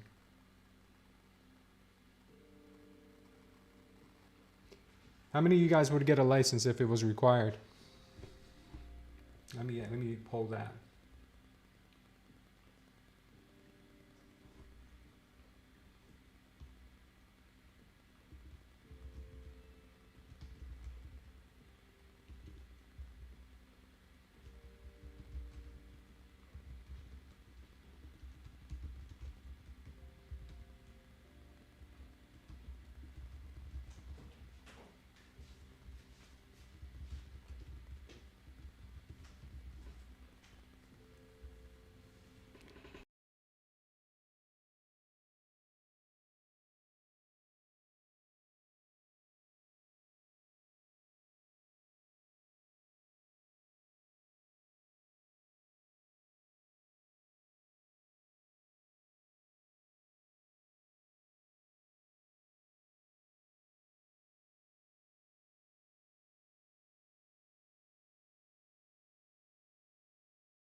Well, I don't know if a Series 3 would be what you need. I'm just saying that because all these guys on Top Step are bragging about getting Series 3. And maybe, I don't know, maybe the CME requires that of prop traders, or who knows. That would crush the market, though. That would crush the market. How many people would be like, you know what, screw it. I'm not going to do this, waste my time, or even, attempt to do it.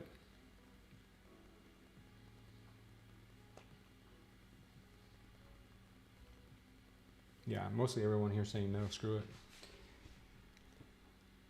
I mean, can the CME really regulate what prop firms do in other countries, though? Let's just say, like, you weren't an American citizen. I don't know, you live in, who knows, El Salvador or something. Can they do something?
Looks like a possible short be setting up right now, guys. Hopefully it doesn't just drop it on us. It's kind of like what it's looking like.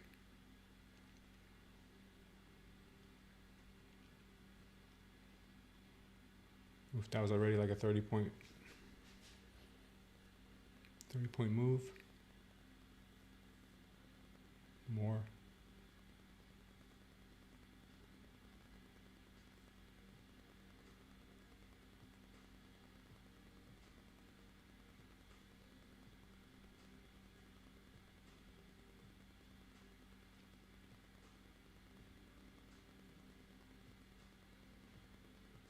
Okay, guys, selling volume being absorbed here. Right here at this level, where it was being absorbed by the buyers previously. There might either be an opportunity to get long. We'll see.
I don't know too much about licensing, Crown, but I do know that a lot of firms require their traders to have series licenses in order to be able to trade other people's capital.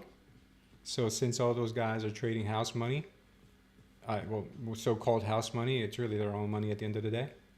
I think a lot of them are just forward thinking and just getting those series licenses. And in the event that the CME comes in and says, if you're going to trade live capital for your firm, you need a series license. From what I hear, it's a series 3. If I'm correct me if I'm mistaken, guys. You guys may know more about that.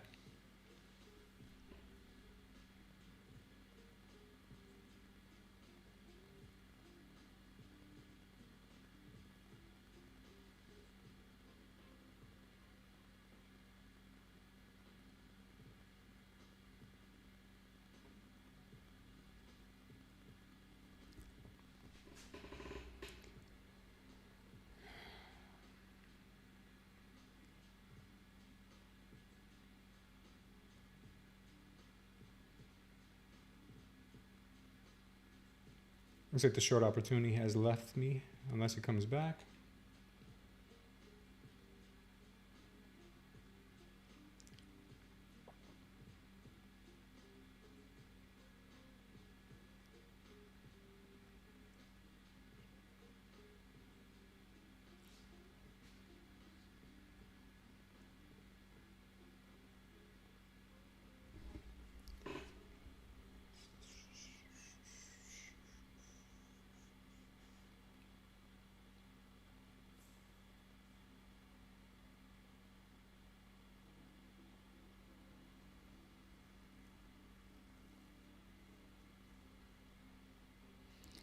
Looks like it might have extended pullback down to the VWAP.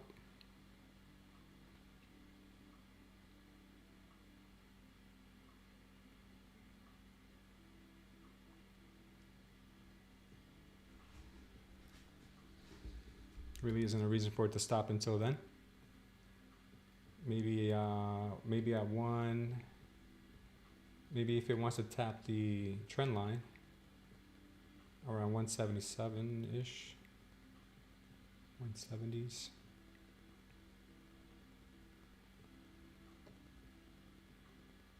$165 maybe, 168. So here we had a peak out, absorption, red candle, enter on the third, stop loss up here, dump.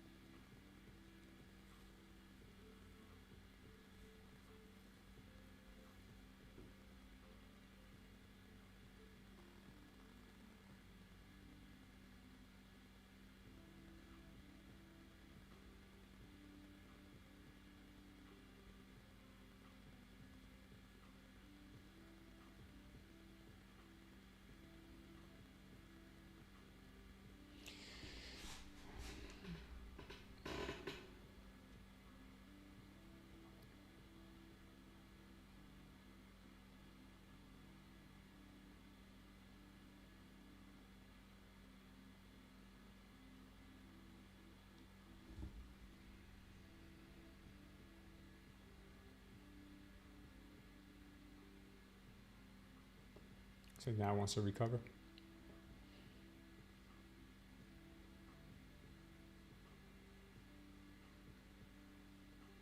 You buying this pullback, Victor?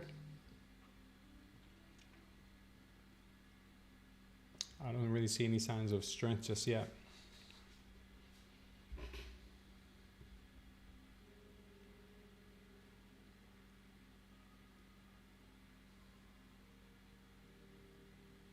Looks like she may want to try.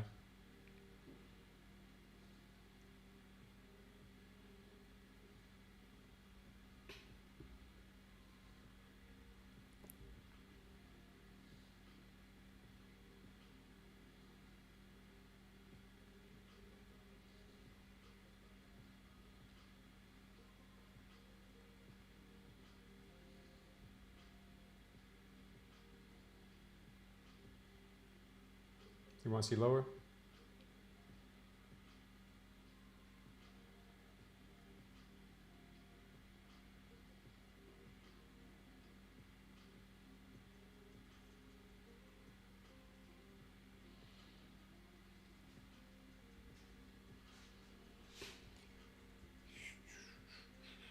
Yeah, the VWAP is right there.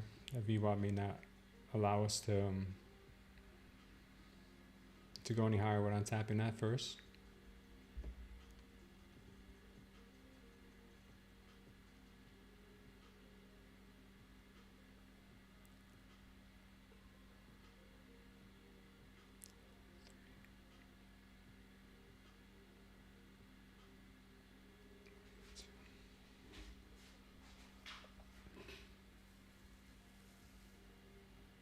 Just going, Victor.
Looks like there is some major support, 140, right around the VWAP, 145.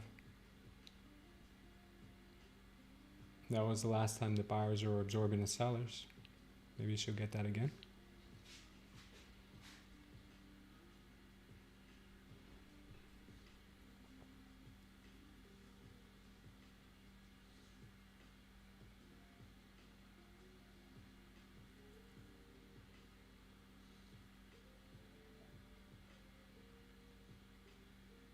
This is exactly why I don't trust the pumps.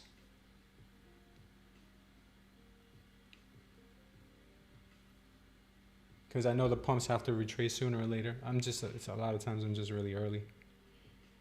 They always do retrace somewhat. Enough to make some good money.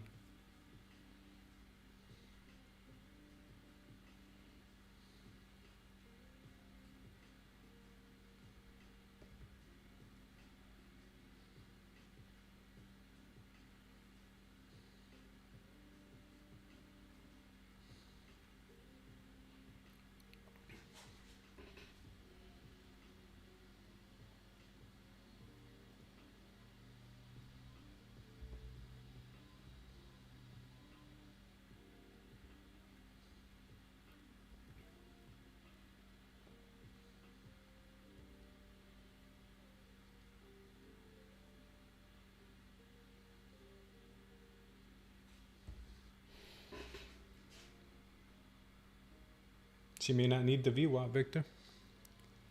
She may leave the VWAP behind. What do you think? Too soon. She could get rejected right here.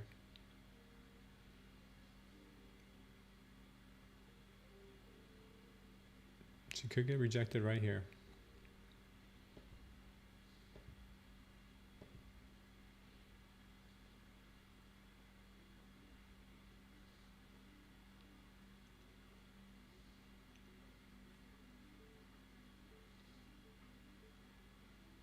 Yeah, that's exactly what she's doing.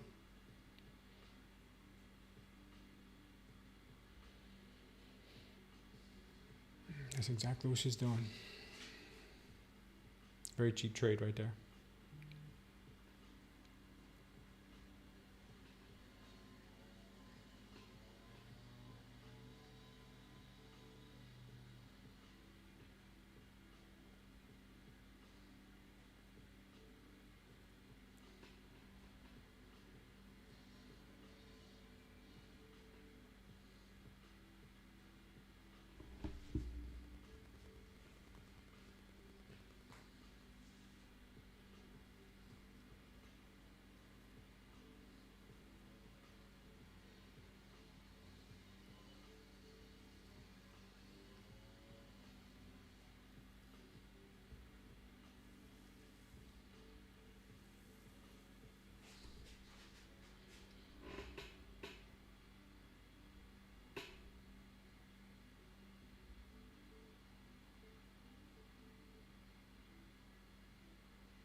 So ES is close to the VWAP, huh? Yeah, she's trying to fight. I see that, Victor. You see, she starts gobbling up some of this negative delta. Looks like she kind of is now.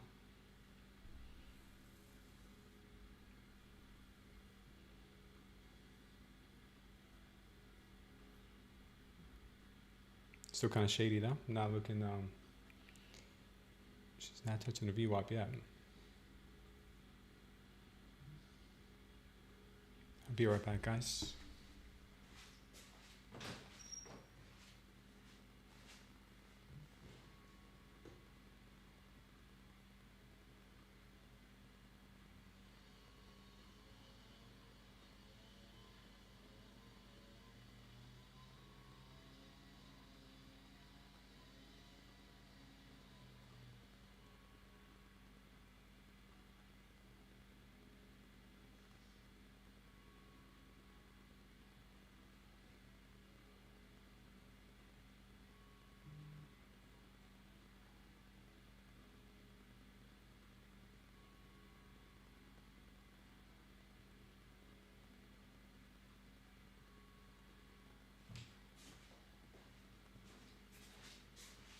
Oh, see a lot of doji candles here building up. Looks like it might be turning in Victor's favor. She looks like she's going. She might be going, Victor.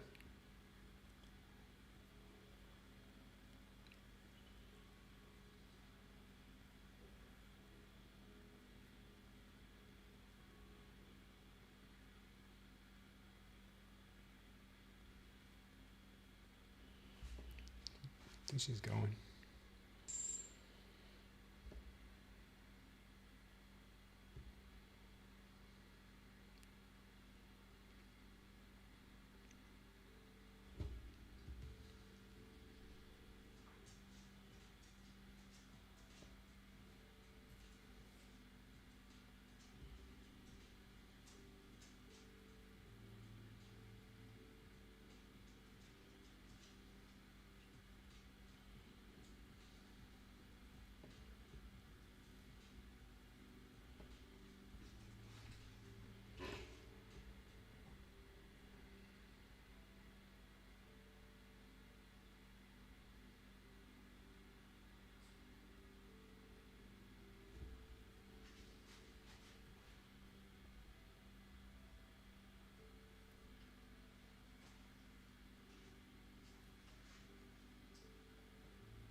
She might trade back into the zone of 173.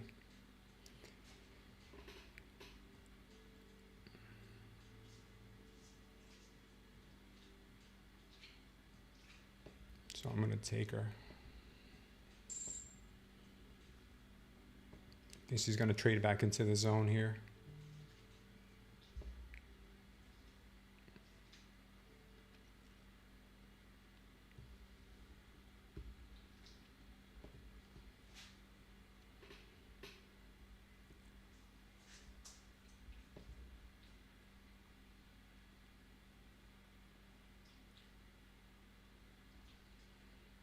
Stronger trade would be off the VWAP, obviously.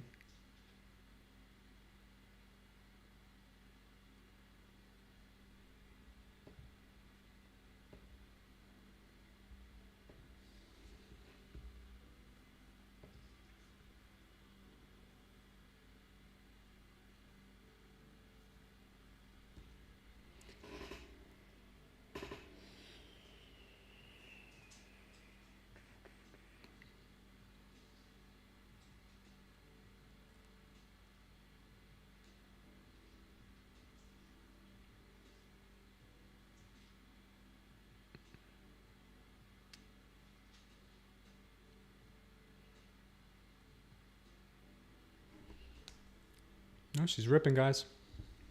She's ripping. She made that second leg. Here, then here. Bang. Looks like she wants to go.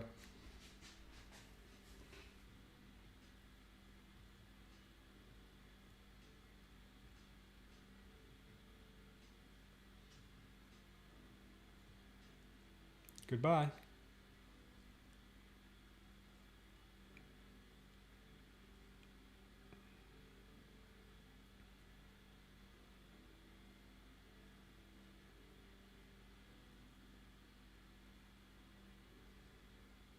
Yeah, I think so. I think she's going to hit a Yui.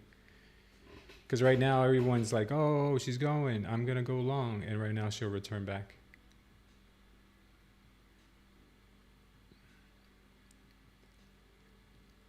Oh, I'm going long. Full port right now. But sometimes those guys are right too. But she might be catching a little bit of resistance here because we had some absorption here from the sellers before. She could be making a move to the downside again.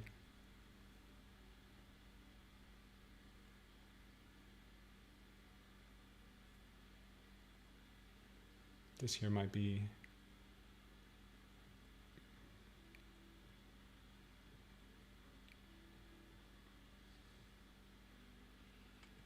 bulls are trying to absorb that, but it looks like they might get some Oh, it looks like they're trying still. Yeah, she's gone. The full port guys might be right.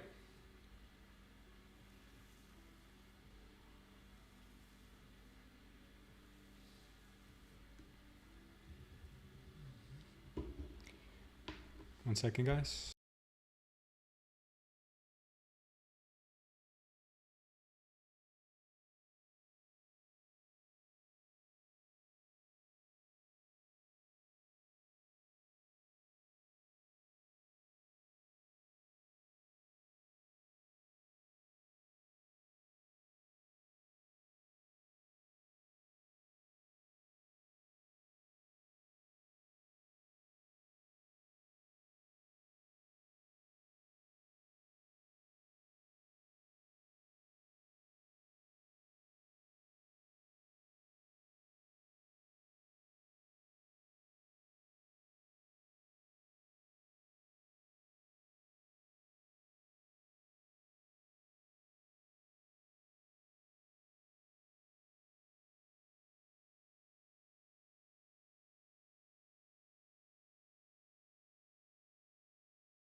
Oof.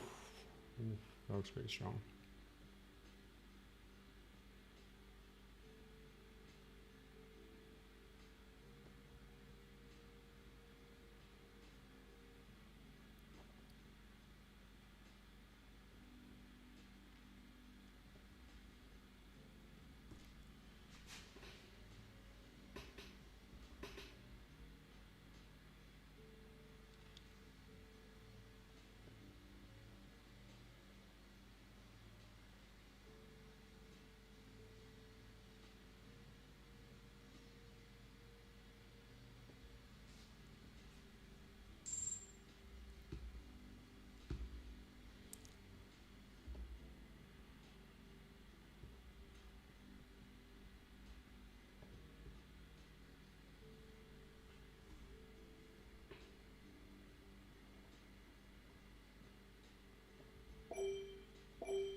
Could be wrong here, guys.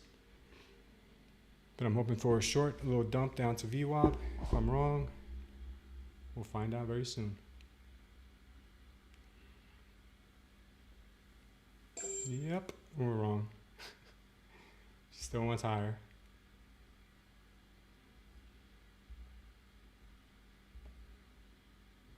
Still wants higher. Does she?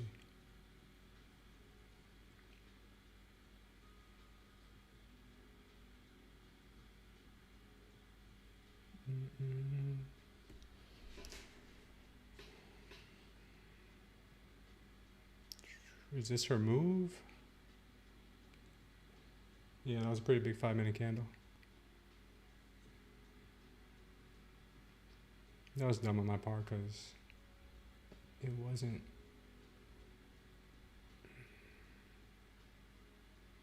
This was smart. This was smart.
Guys, I had to close that trade because I took off my brackets by accident. Hold on a sec.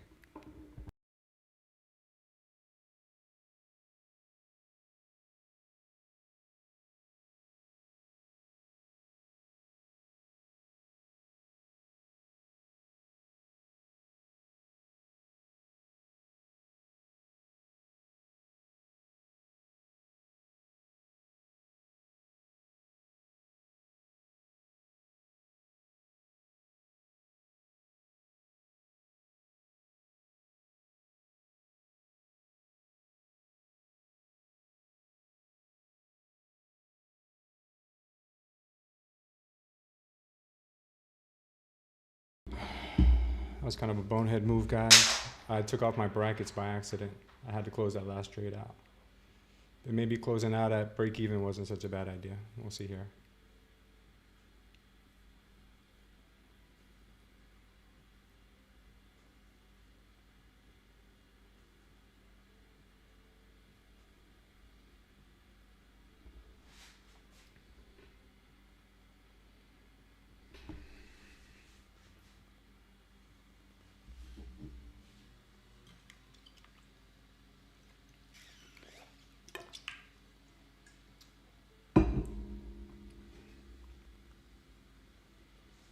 He says she wants to go.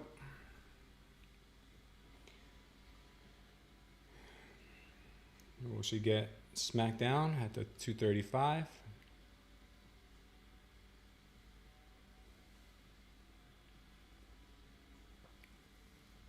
Looks like she wants to go, fellas. Maybe not.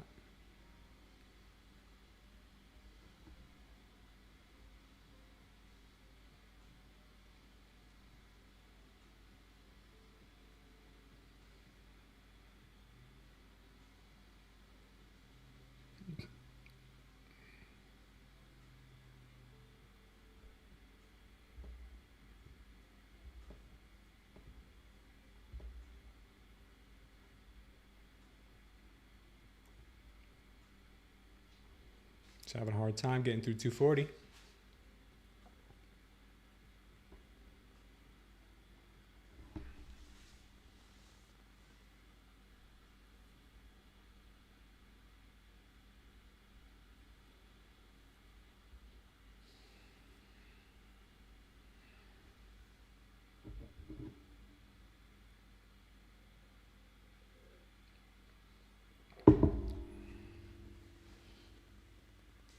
I think I'm gonna need to start hitting my push-ups soon.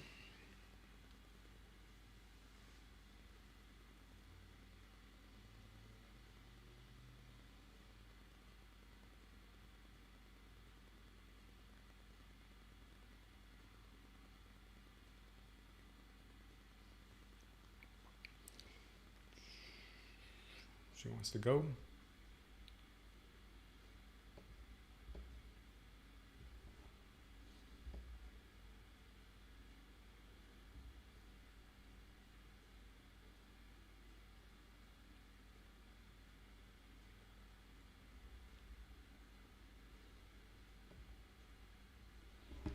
She wants to go.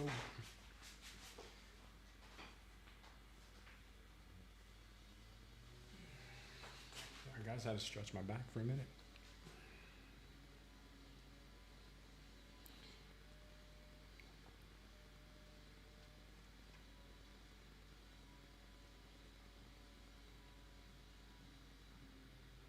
I got 100 push-ups to work off, guys, so let me hit 50 now. I'll be right back.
Yeah, it's right back up there.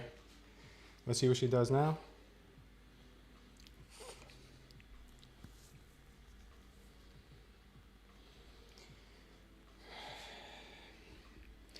There's a lot of there's a lot of all buyers here. Really, it was like all buyers, no sellers in here.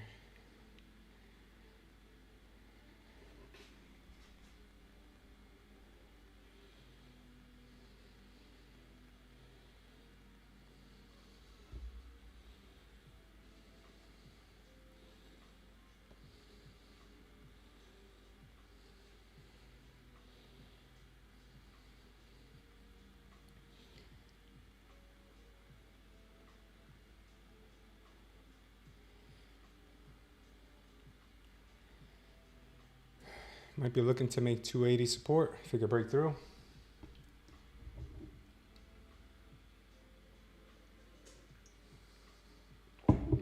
How's the coffee in Brazil, Victor? I'm sure you got some really good coffee up there. I hope you're not drinking like Folgers or something.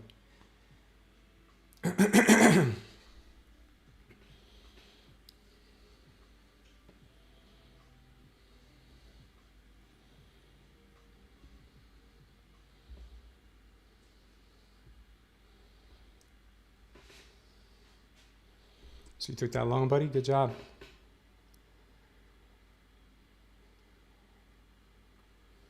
Rosita took that long. Yeah, that's what happens in a lot of these countries.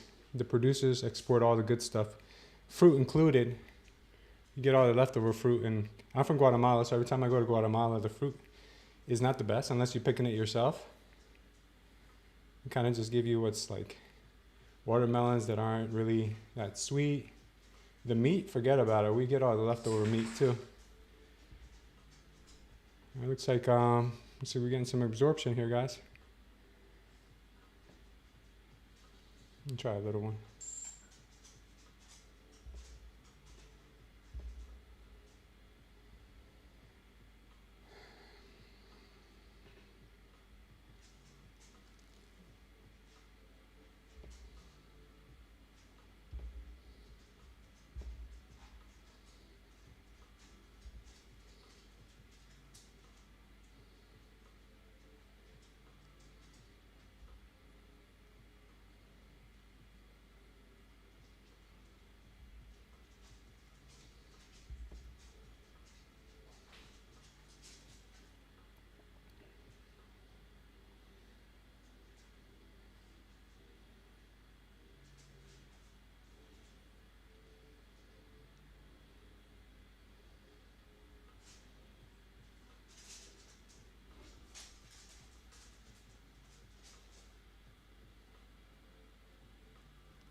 Look what she's doing here. Looks like she may want to come up and test those 270s again. 270s up into the 280 possibly. Could be getting stopped out here, which is okay. I was expecting that. That's why I went to a little bit of profits. Into a little bit of profits. So no push-ups owed on that one.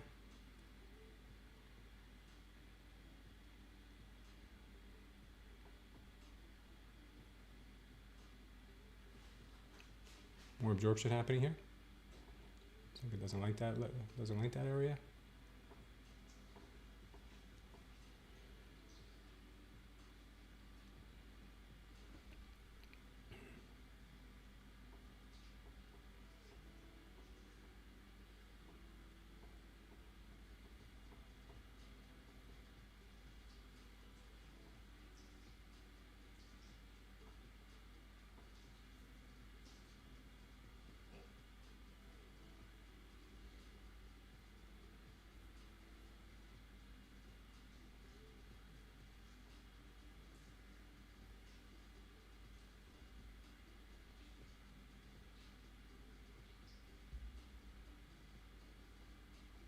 Wow, she's going now.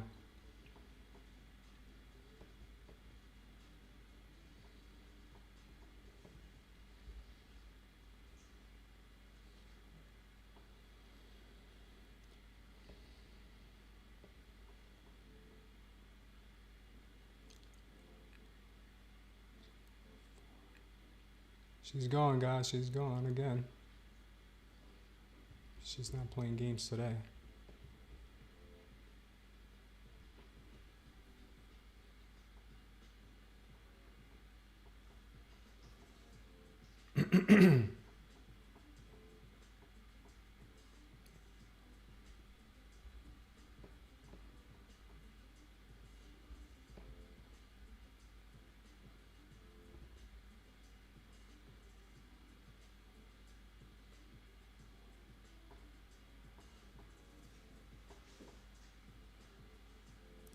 We're at the POC.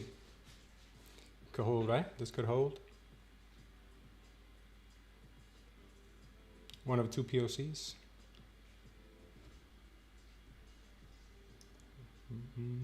Curious to see what kind of reaction she has up here at 63, up to 70. I'm sure she wants to go higher.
There's going to be a battle here.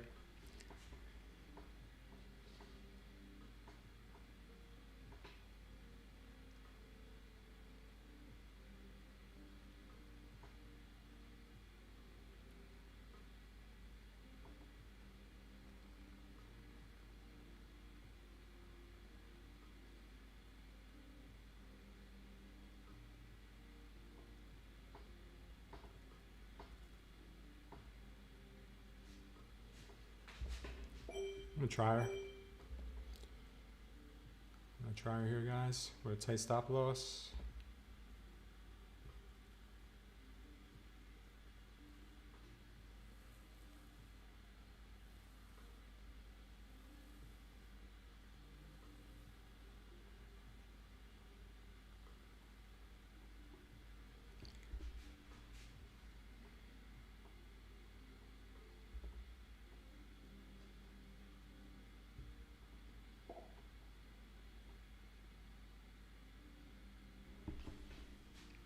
Looks like she wants more upside. Negative delta, but positive candle. She wants more upside. We're wrong once again.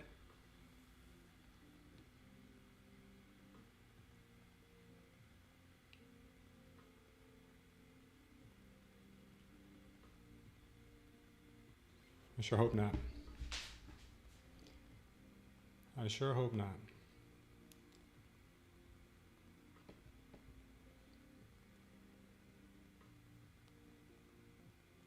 I sure hope this candle goes red. Doesn't look like it.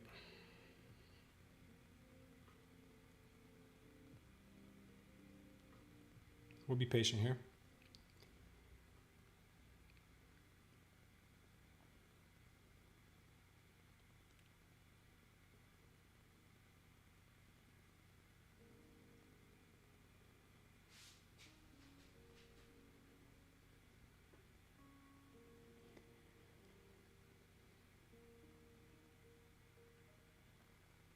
Looks like we got a minute left in this 3-minute candle.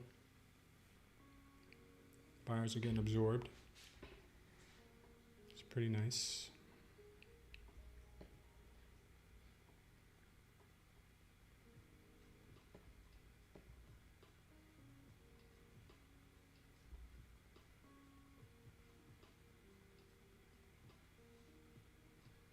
Oh, we're done.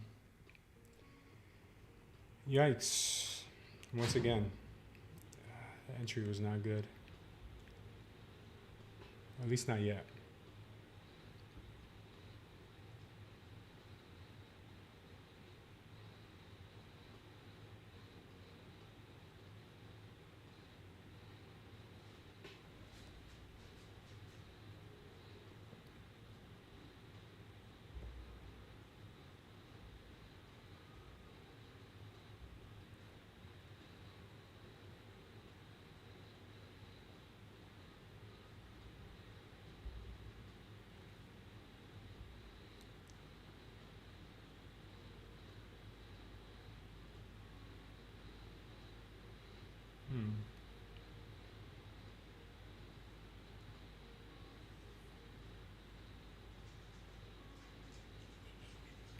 Looks like she's heading up to the 280 again. What'll happen here?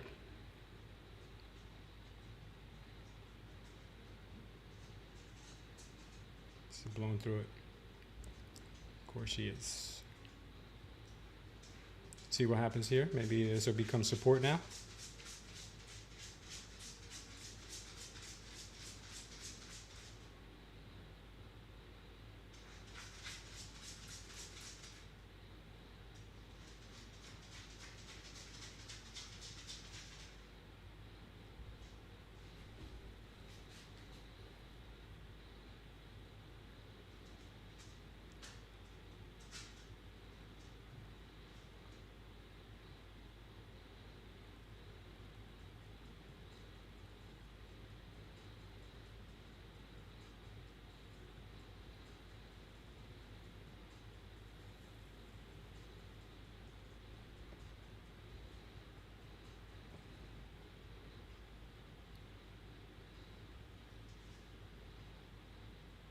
Yeah, it could be the reversal now. Could be the reversal now, guys, because you got that spike in volume. Could be the reversal that I've been waiting for. It's a lot of mixed signals.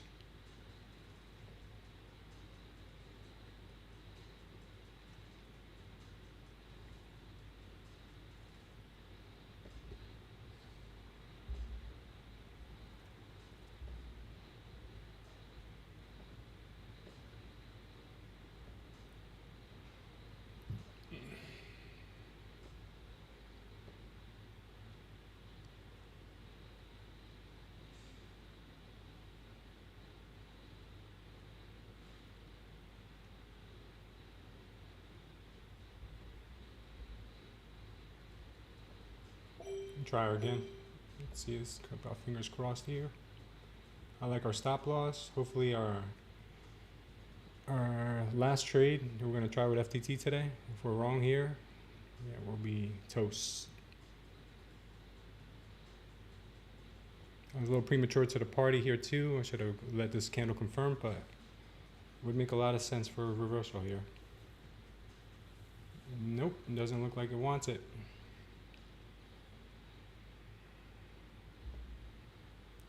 Looks like we were early.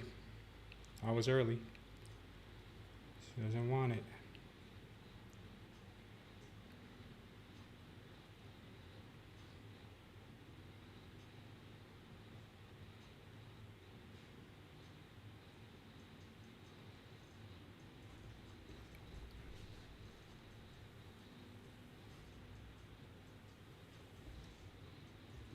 Looking 50-50 here, guys.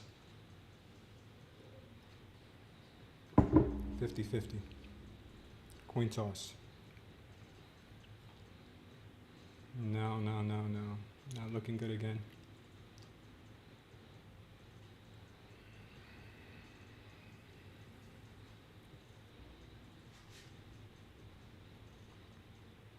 Oh, man, she's got me. She's got me. She's taking us out, guys. She's taking us out to the chipper. She's taking us out to the wood chipper. She's taking us out to the wood chipper. Put us away. Put us out of our misery.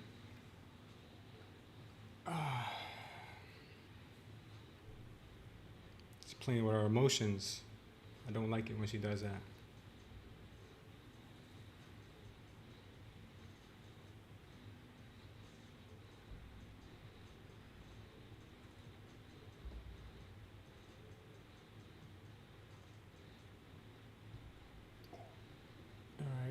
Risk-free trade. We're going to try to see if we can bring this thing downtown. We left a lot of volume down at the a lot of liquidity down at the VWAP. Don't know if we'll get all that, but I like to see if we get something.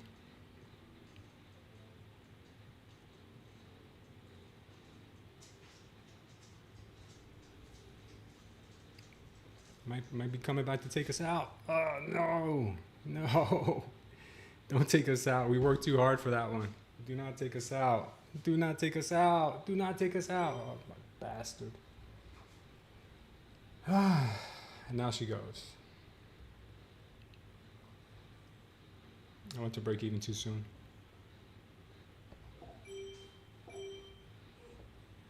I'm going to try it again.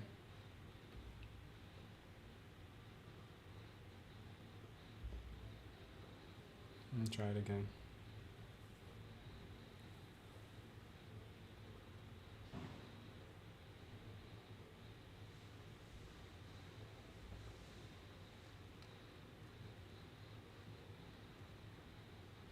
Hoping for a quick drop, guys. Hoping for a quick drop. She can give it to us. That would be nice. Get away from this level. I'm not gonna lie, guys. I am trading a little bit. I'd say nervous is the right word, because I'm moving my stop to break even really quickly, and I know that's not something I should do. But I'm already down big on the day. I'd like to see a quick drop. If I don't get the quick drop, I'm just gonna wait for a better entry.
Trying to see if I catch one of these guys.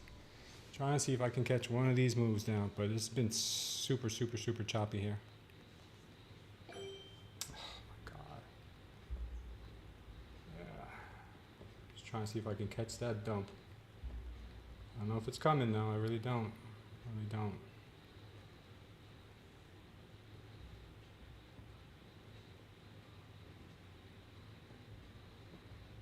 It's gonna go without me is what it's gonna do.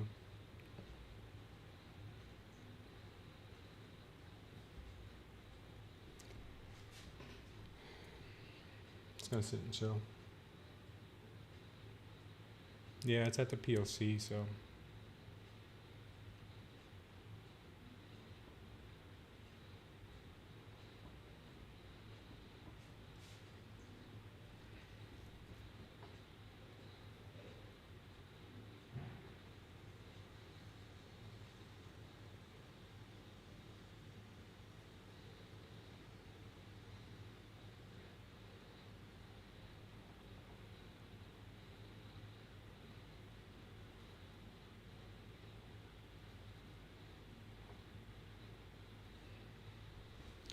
See if we can get a better entry, guys.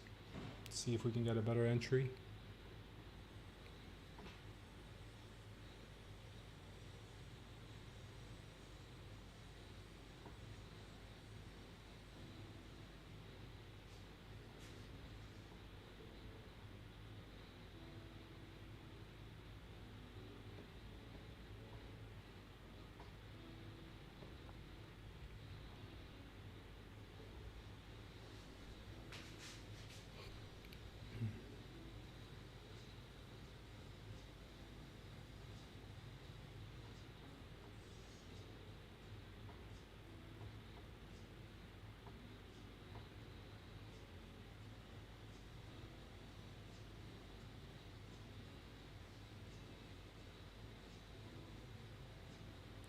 We got absorption on the 12-minute.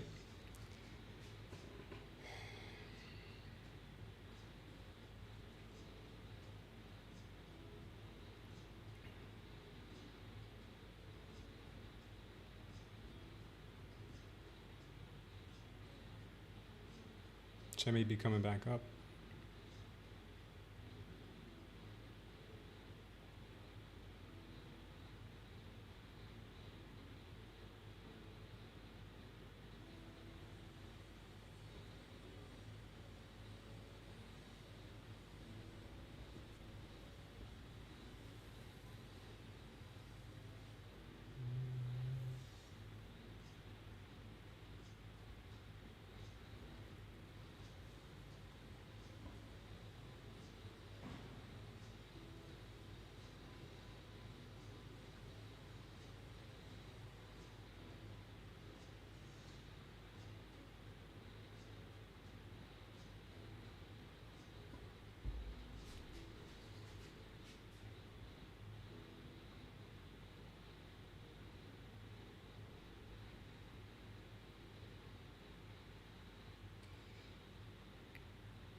Kind of kicking myself right now, guys, for not staying in one of those many shorts that I was just in.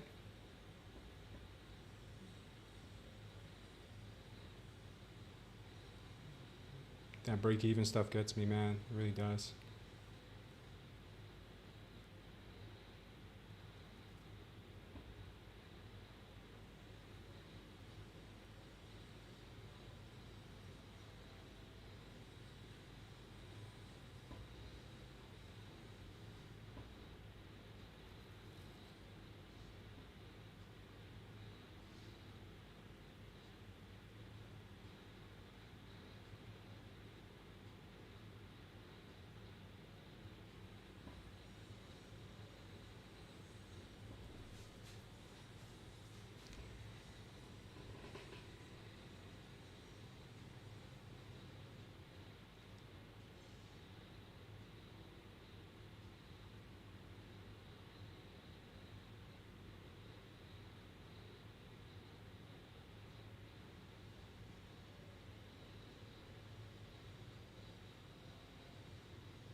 It's not our day, guys.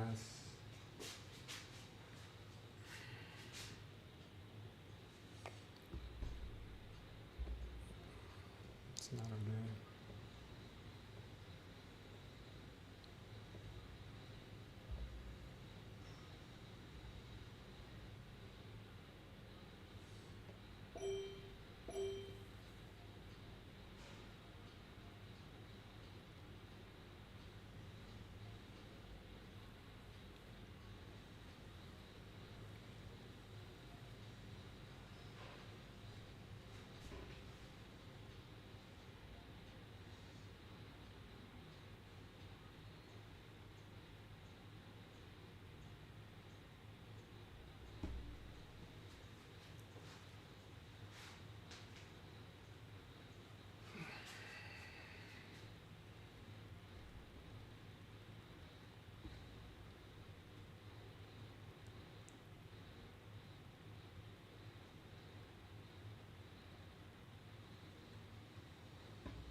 This is some of the worst trading I've done in a long time, guys. Worst trading.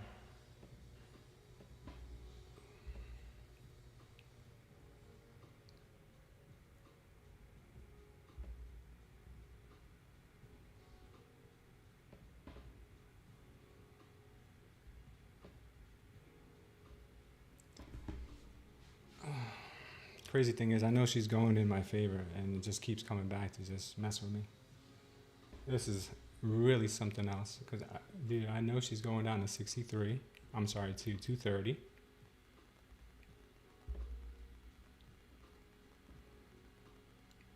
I know she is.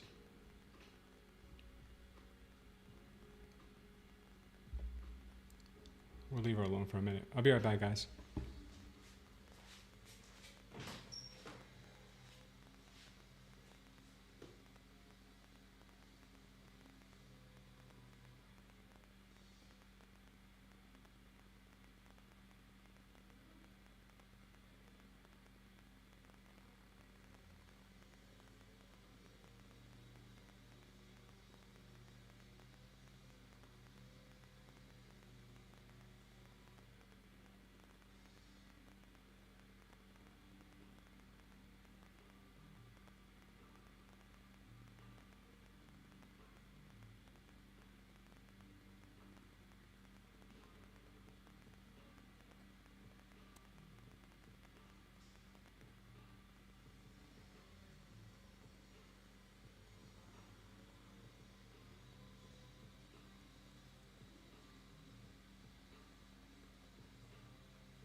Looks like she did it.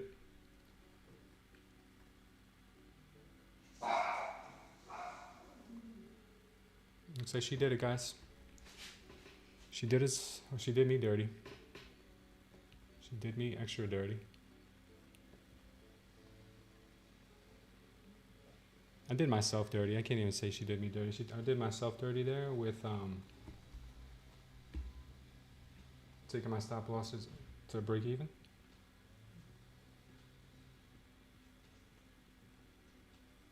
I'll tell you one thing though. I'm not closing red today. I don't care what happens. I am not closing red today, guys. I'm not doing it. I'm not doing it. No, sir.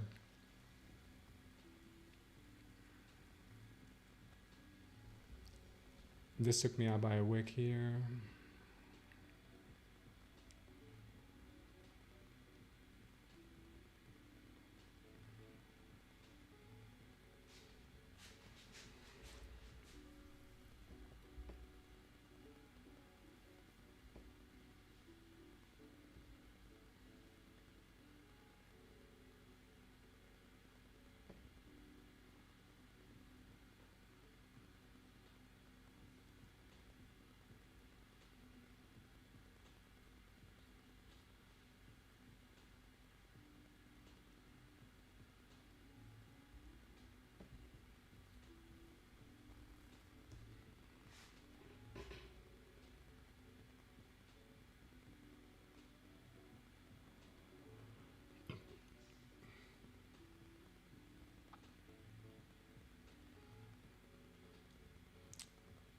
Yeah, I might have a reaction at 180 because we did have that bullish absorption here.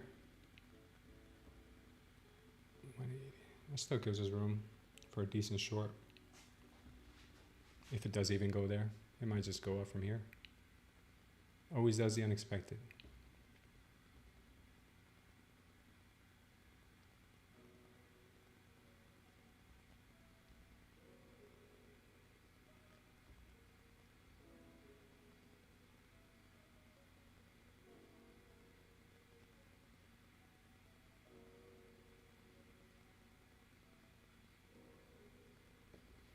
What's she doing now?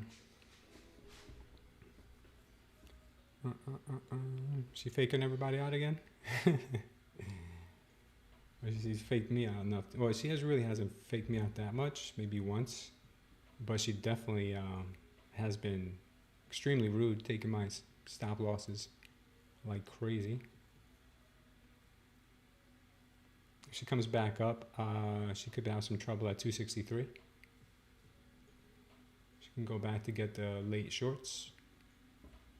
She could be going back to take out late shorts.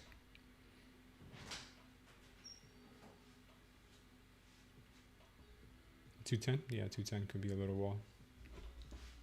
Very nice.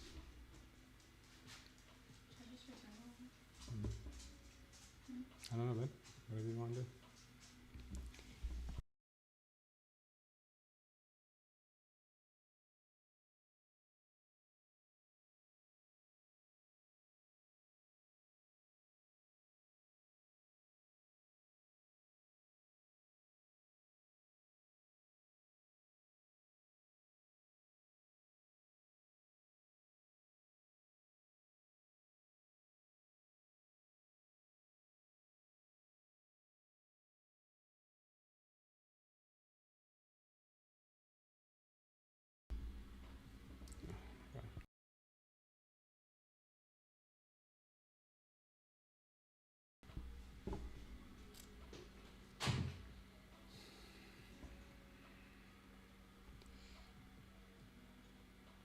Two ideal trades here, guys, that I'm looking at is if we come back up, possibly into the 263 area, or even test the 280 once more, 286.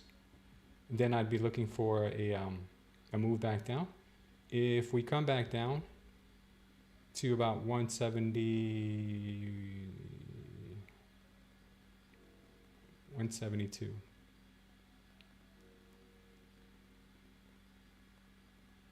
$172 looks like an area that might have something for us.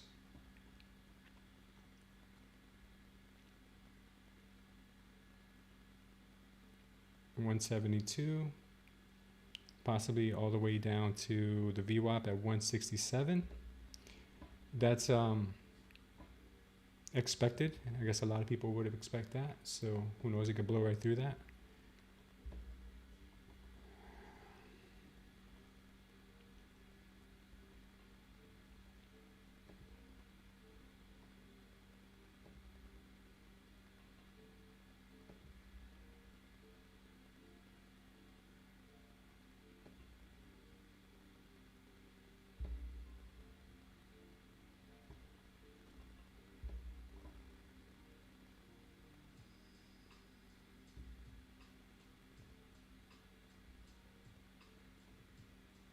This might be respecting a trend.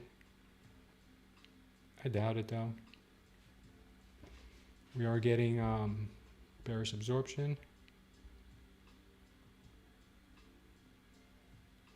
Let's see what happens here in the next candle.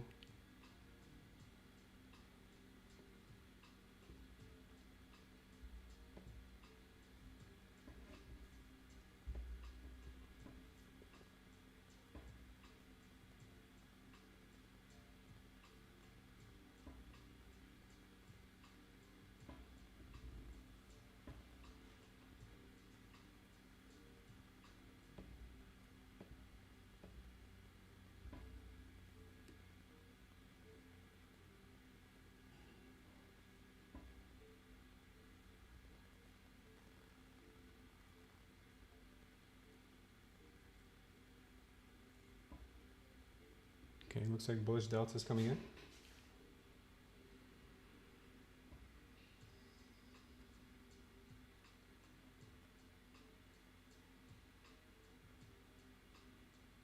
Can they hold this bullish delta? Let's see if they can hold it.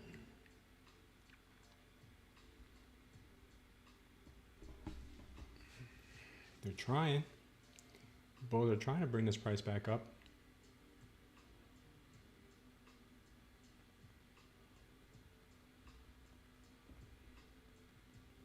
Bulls are trying hard. Let's see how this candle closes out. If it closes out green, this could be pretty bullish for the bulls.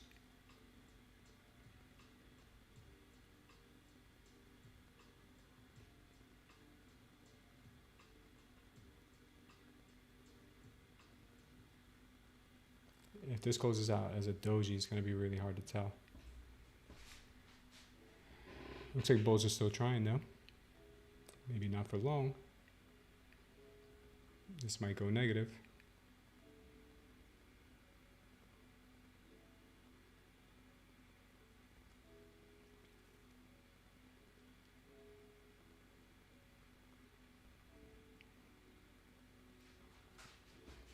Looks like bulls are trying to keep this going, guys.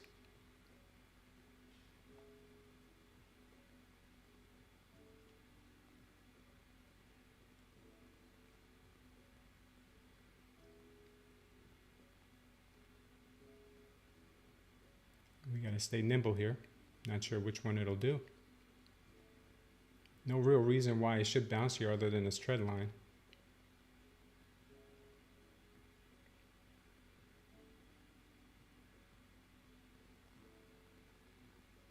I'm gonna try her long. See what happens. Been short all day. Maybe try her long for once. What happened?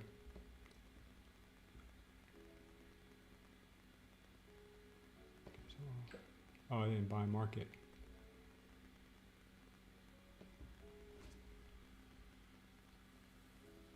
What happened? Oh no.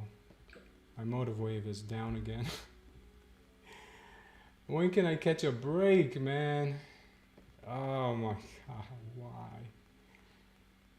Why?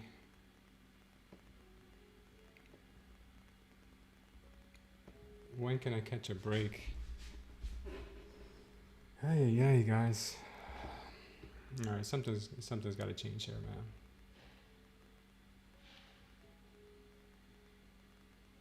Well, let's go long.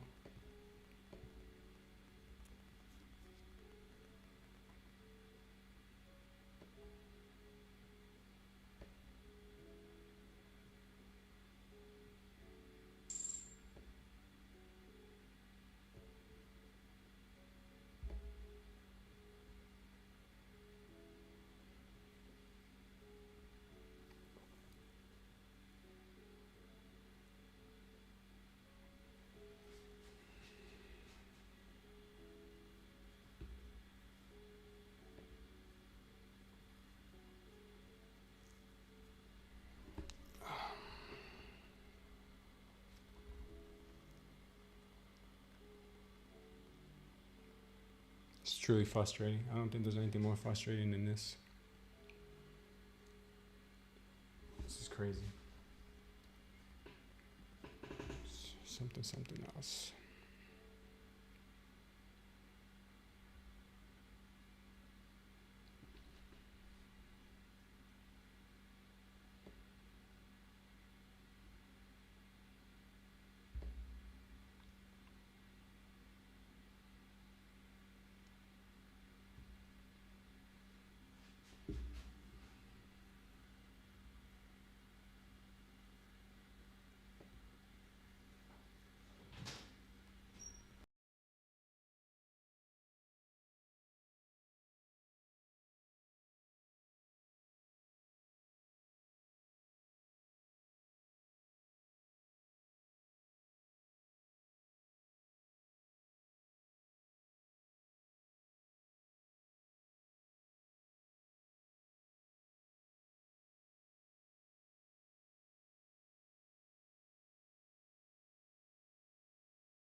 Yeah, I'm not sure if it's Motive Wave's fault or if it's my computer's fault. I'm gonna start trying to use Motive Wave on my laptop. As soon as I can get it to work, I'm gonna close it out and try to see if I can open it on my laptop without any interruption. But this can't be happening to everyone, because if this is happening to everyone, then that means nobody would use Motive Wave. They wouldn't even.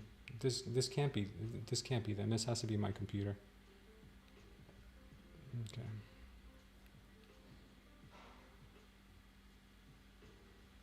All right, looks like we might be getting some absorption here. I'm not sure if the market will sustain any more movement up. I'll keep an eye on this thing here. I do have a stop loss in place at 222, 221. Unless I should probably close out flat now. I did this the other day where I closed out flat and ended up going massively in my direction. So I might just let the stop loss play out.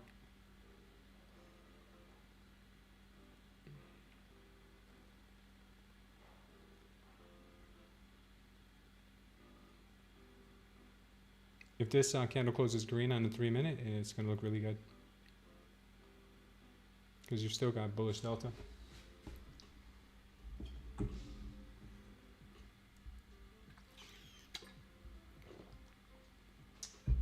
This is agonizing to see. Agonizing to watch. Keep getting spammers calling too. Yeah, it looks pretty bullish right now. Looks pretty bullish. looks pretty bullish, guys. What do you think? Are you guys thinking this is up from here, or you think this is just temporary? I'm gonna take profits at 252 and see if I can hit that.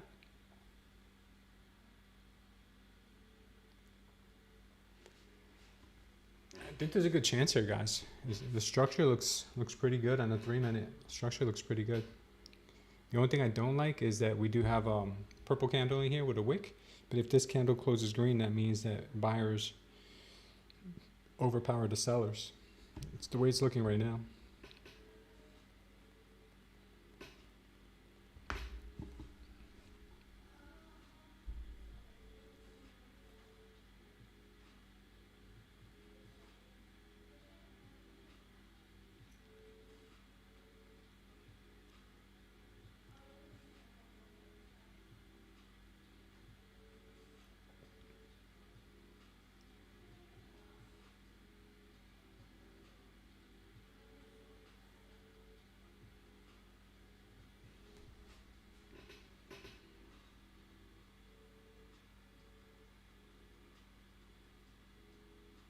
Still looking very strong, guys. The positive delta has been popping in since we hit the trend line. Looks like we can possibly get a pop here. Since a pop is possible, I might just move it up a bit. Keep an eye on our good old friend Motive Wave here.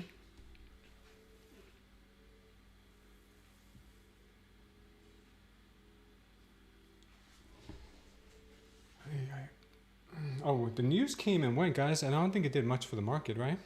It was 9:45, 10 o'clock. I don't know if that moved the market much.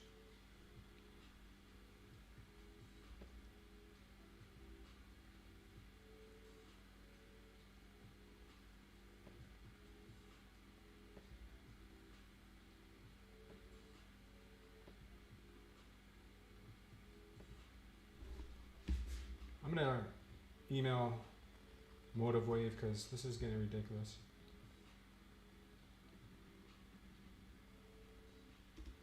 Motive Wave.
I don't know. I'm sorry, guys. I forgot that I put the mute on. Yeah, what I was saying is sorry about my demeanor today. I'm just a little bummed out that I missed the short I was waiting for all day. Well, no, I didn't miss it. I caught it a bunch of times, but it looks like I got stopped out every single time, like 4 or 5 times we tried these shorts. It worked out to the price point that I thought we were gonna get to.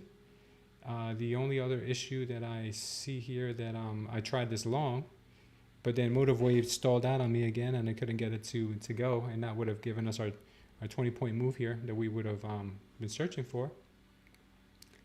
Let's see where I took it. 242, 200. So I took that short back here.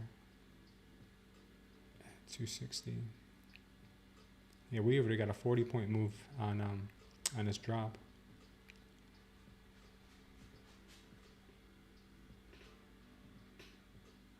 How you doing, Dean? Welcome to the crew. So right now we're looking at possibly taking out the previous high here at 288. See if this thing wants to trend today.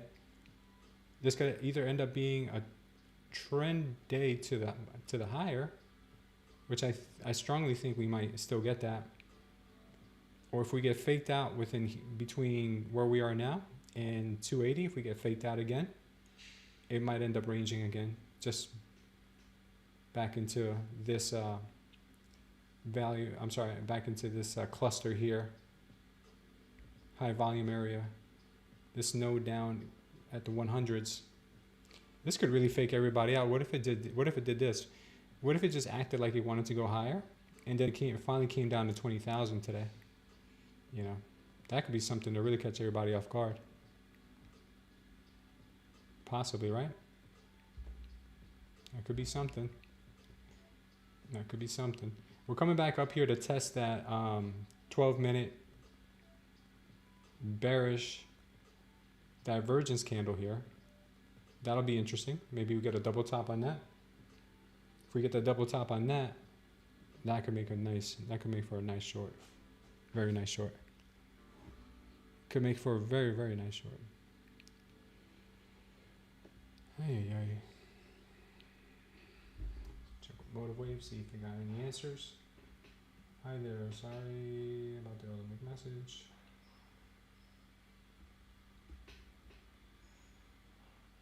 Oh, we can call them? There's a phone number to call?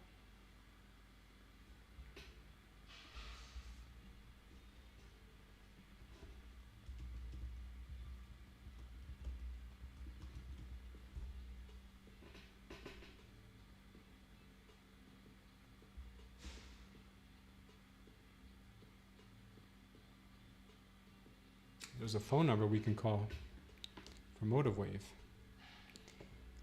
All right, looks like we're getting a little reversal here, guys, so I'm going to take profits.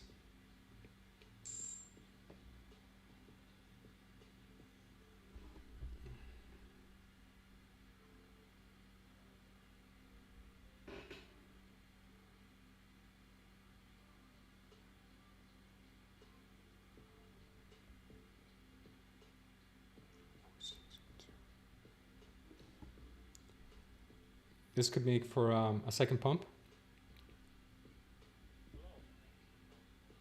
off the trend line.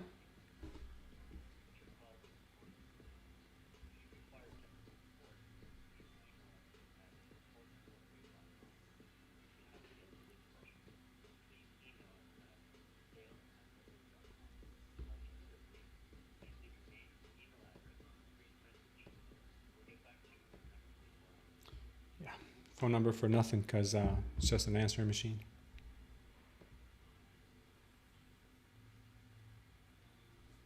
Just an answering machine.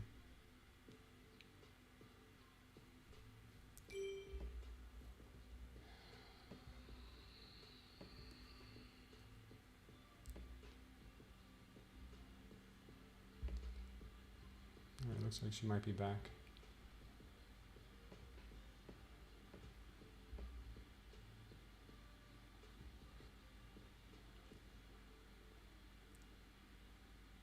What's all this?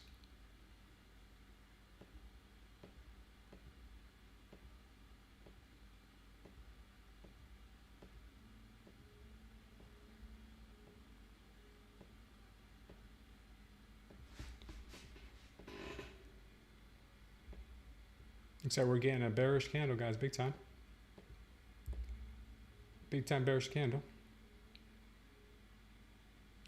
This thing's taking up a lot of, let's get rid of that.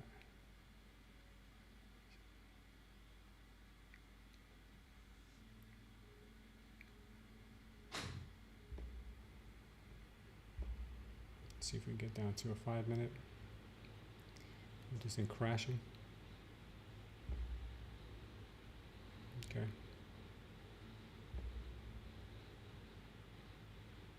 Looks like she wants to go, guys. Oh no.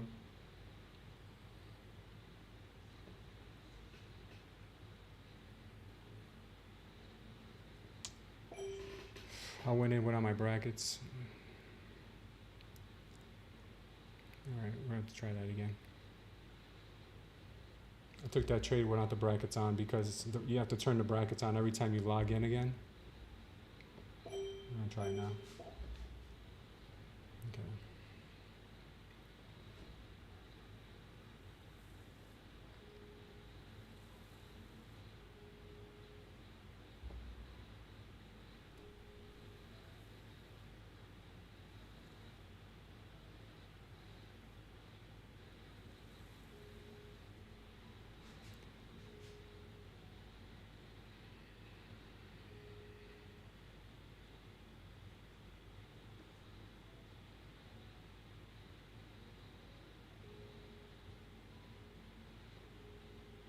Thank you, Victor, for staying here with us, brother. I really appreciate that.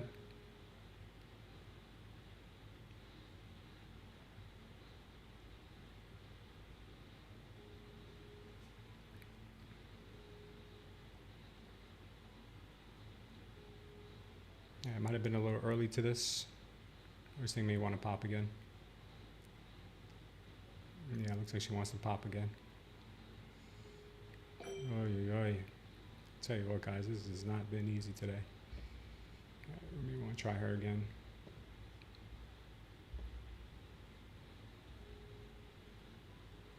Yeah.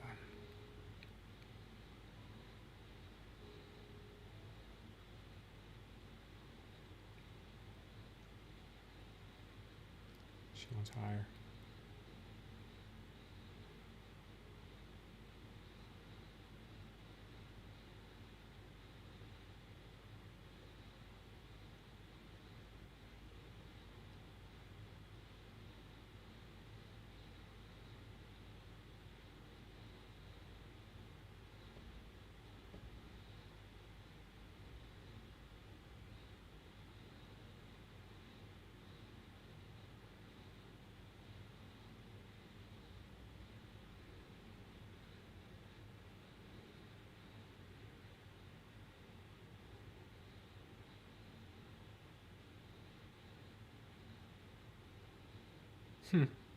That's hilarious.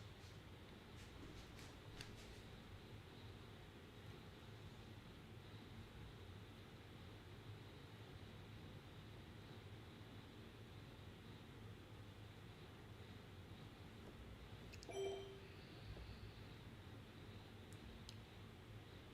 try her one more time. You gotta be kidding me. You gotta be kidding me. If she pops again.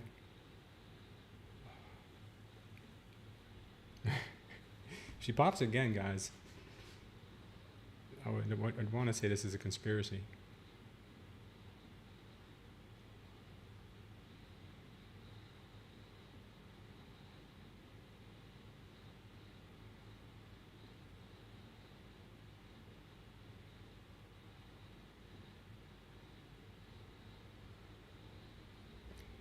All right, she's finally doing something right.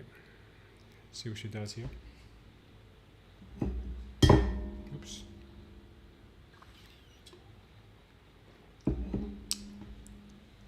She may just be faking us out here, though. I see the signs for the absorption, so I'm hoping that we'll get her.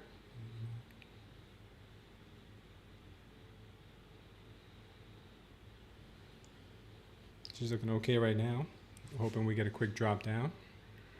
That'll be nice. Right now she can go either way.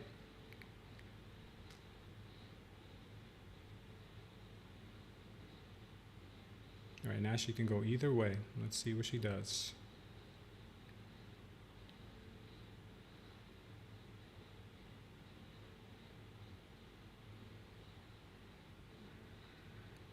Really appreciate all the likes, guys. Thank you so much for that.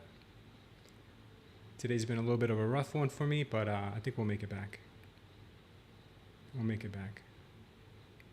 Just gotta stay calm and follow my rules. The hardest thing about trading is following your rules. Following your own rules. Like normally I don't go to break even until I'm $200 in profit.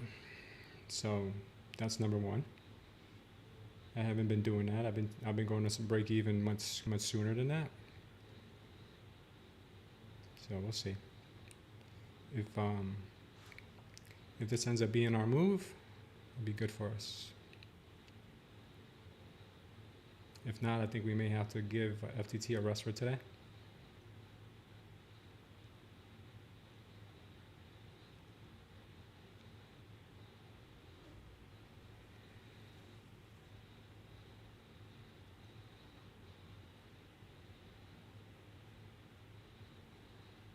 Thank you, Orange. I appreciate that.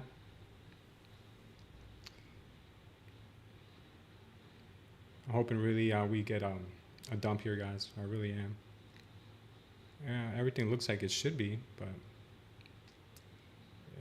there we go. We're done. We're cooked. Our goose has been cooked. Our goose has been cooked, guys. Our goose is cooked. Well, my goose is cooked. Every trade I took so far has been wrong today. Every single trade I took today in FTT was wrong. I mean, right for a little while, and then came back to get us.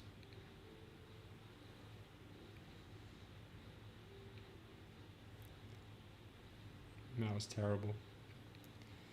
That was terrible. I saw the absorption there. I was really hoping it was going to dump off a cliff, but now it looks like it wants to reverse back up. I saw the denial there at this range right here, but now it looks like buyers are stepping back in and they're going to bring this market up. So we got one shot left at this, guys. If we mess up on our next shot, our accounts are done. I think our accounts will be done.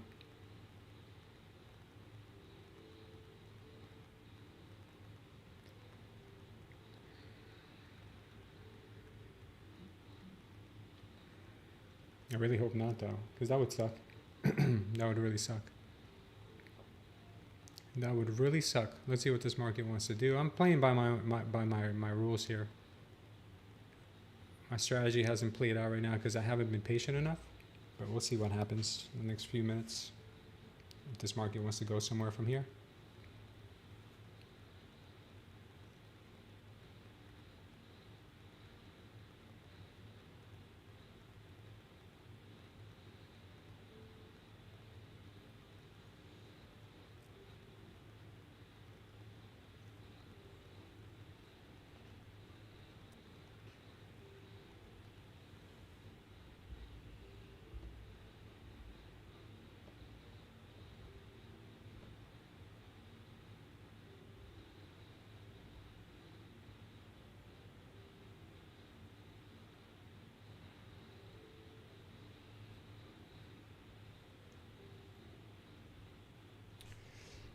Wow, this is really demoralizing here. That short is still working. It looks like it's still working itself out here. That's crazy. That's sickening. Literally sickening how you could just get taken out by a wick and then it still goes in your favor. Oh man, I'm sick right now.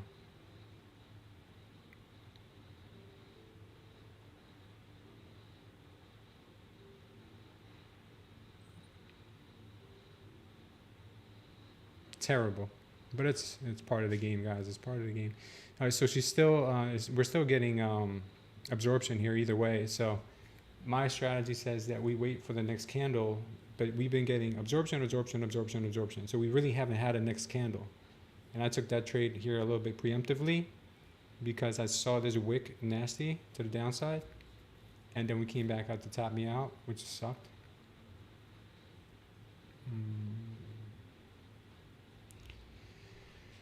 So right now I can still go either way. I'm gonna wait here.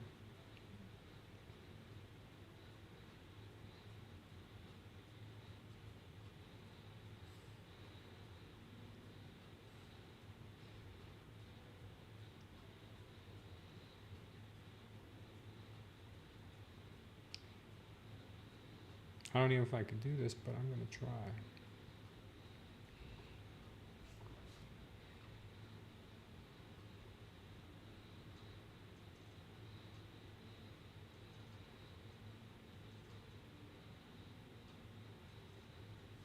So this market does want to go down, guys. It's just when is the question.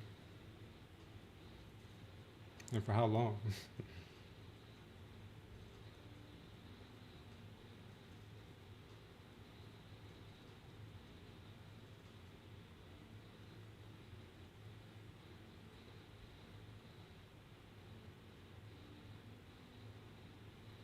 Does she want higher or does she want lower? It's a question of the day.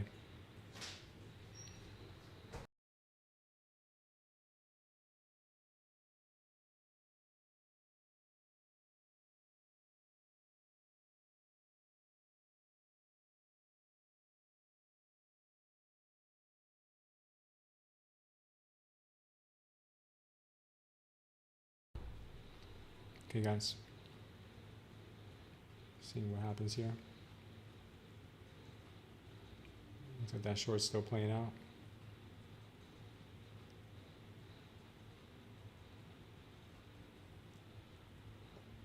I'm gonna try.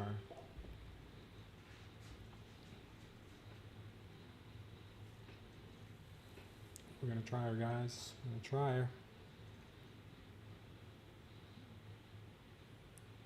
If we could stop that again, guys, it would be one of the most unfortunate days of my life here trading.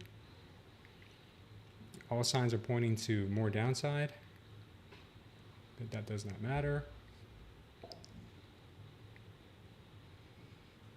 When you're trading NQ, she would not forgive anybody. Just hoping for the best here. Hoping for a quick drop. If we get that quick drop, we will be very happy.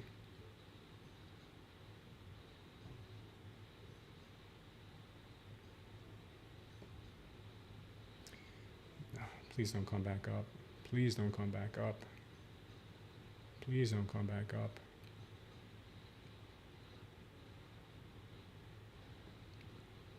I'm going to put you up at 240. That's where I know you belong.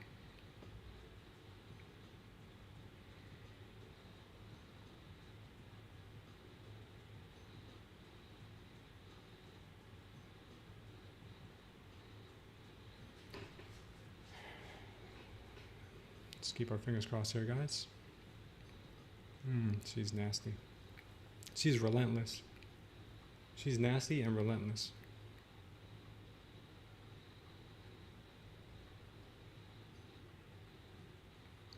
I'm going by my rules here. I'm going by my rules. Hoping it plays out.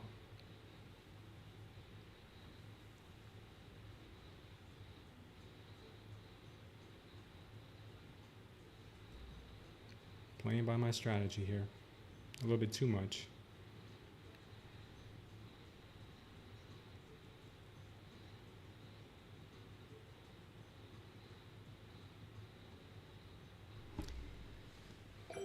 I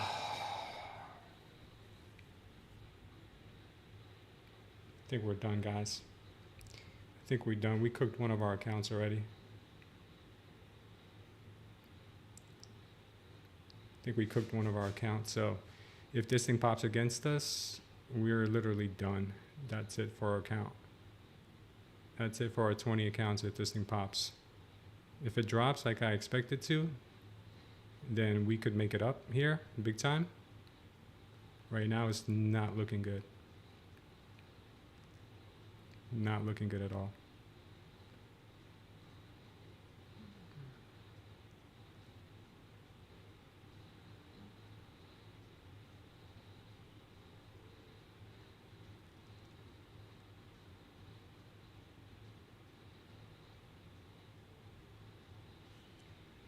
Keep your fingers crossed for me, guys, and pray for me that this we get this massive move down. If we do not, I'm literally toast.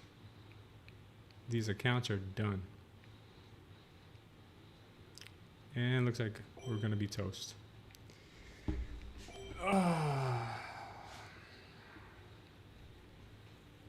Now she drops. I'm sure she'll drop now.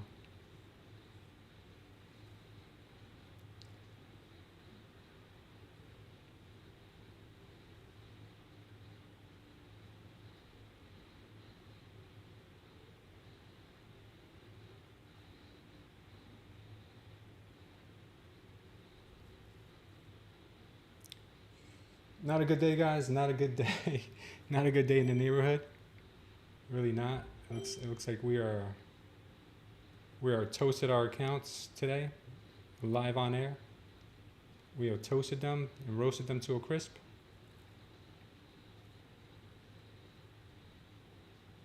That really sucks because we had these accounts up big time, big time, big time, big time. We had these accounts up huge, and we just toasted them. Not good for us.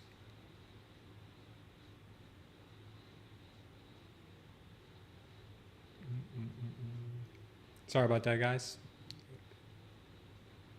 Wish I could have had a different story here.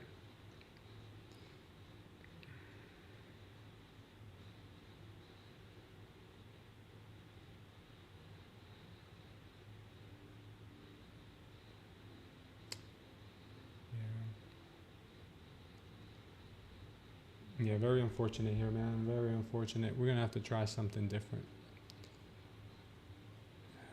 What a rough day. This market my strategy here completely lied to me on this move right here.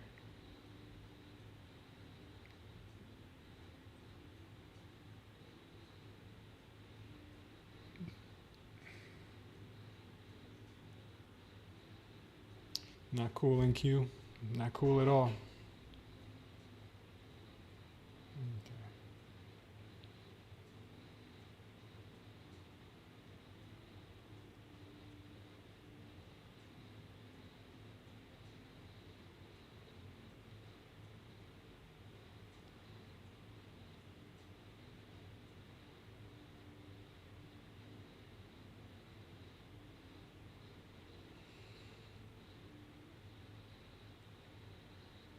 There was a lot of demand here, I guess, at 218, 216. Man, you guys would have done really well today, counter trading me. Counter trading me. Oh well.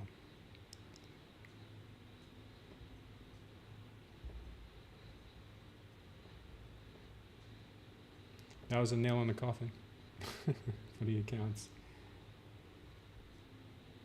Nikes.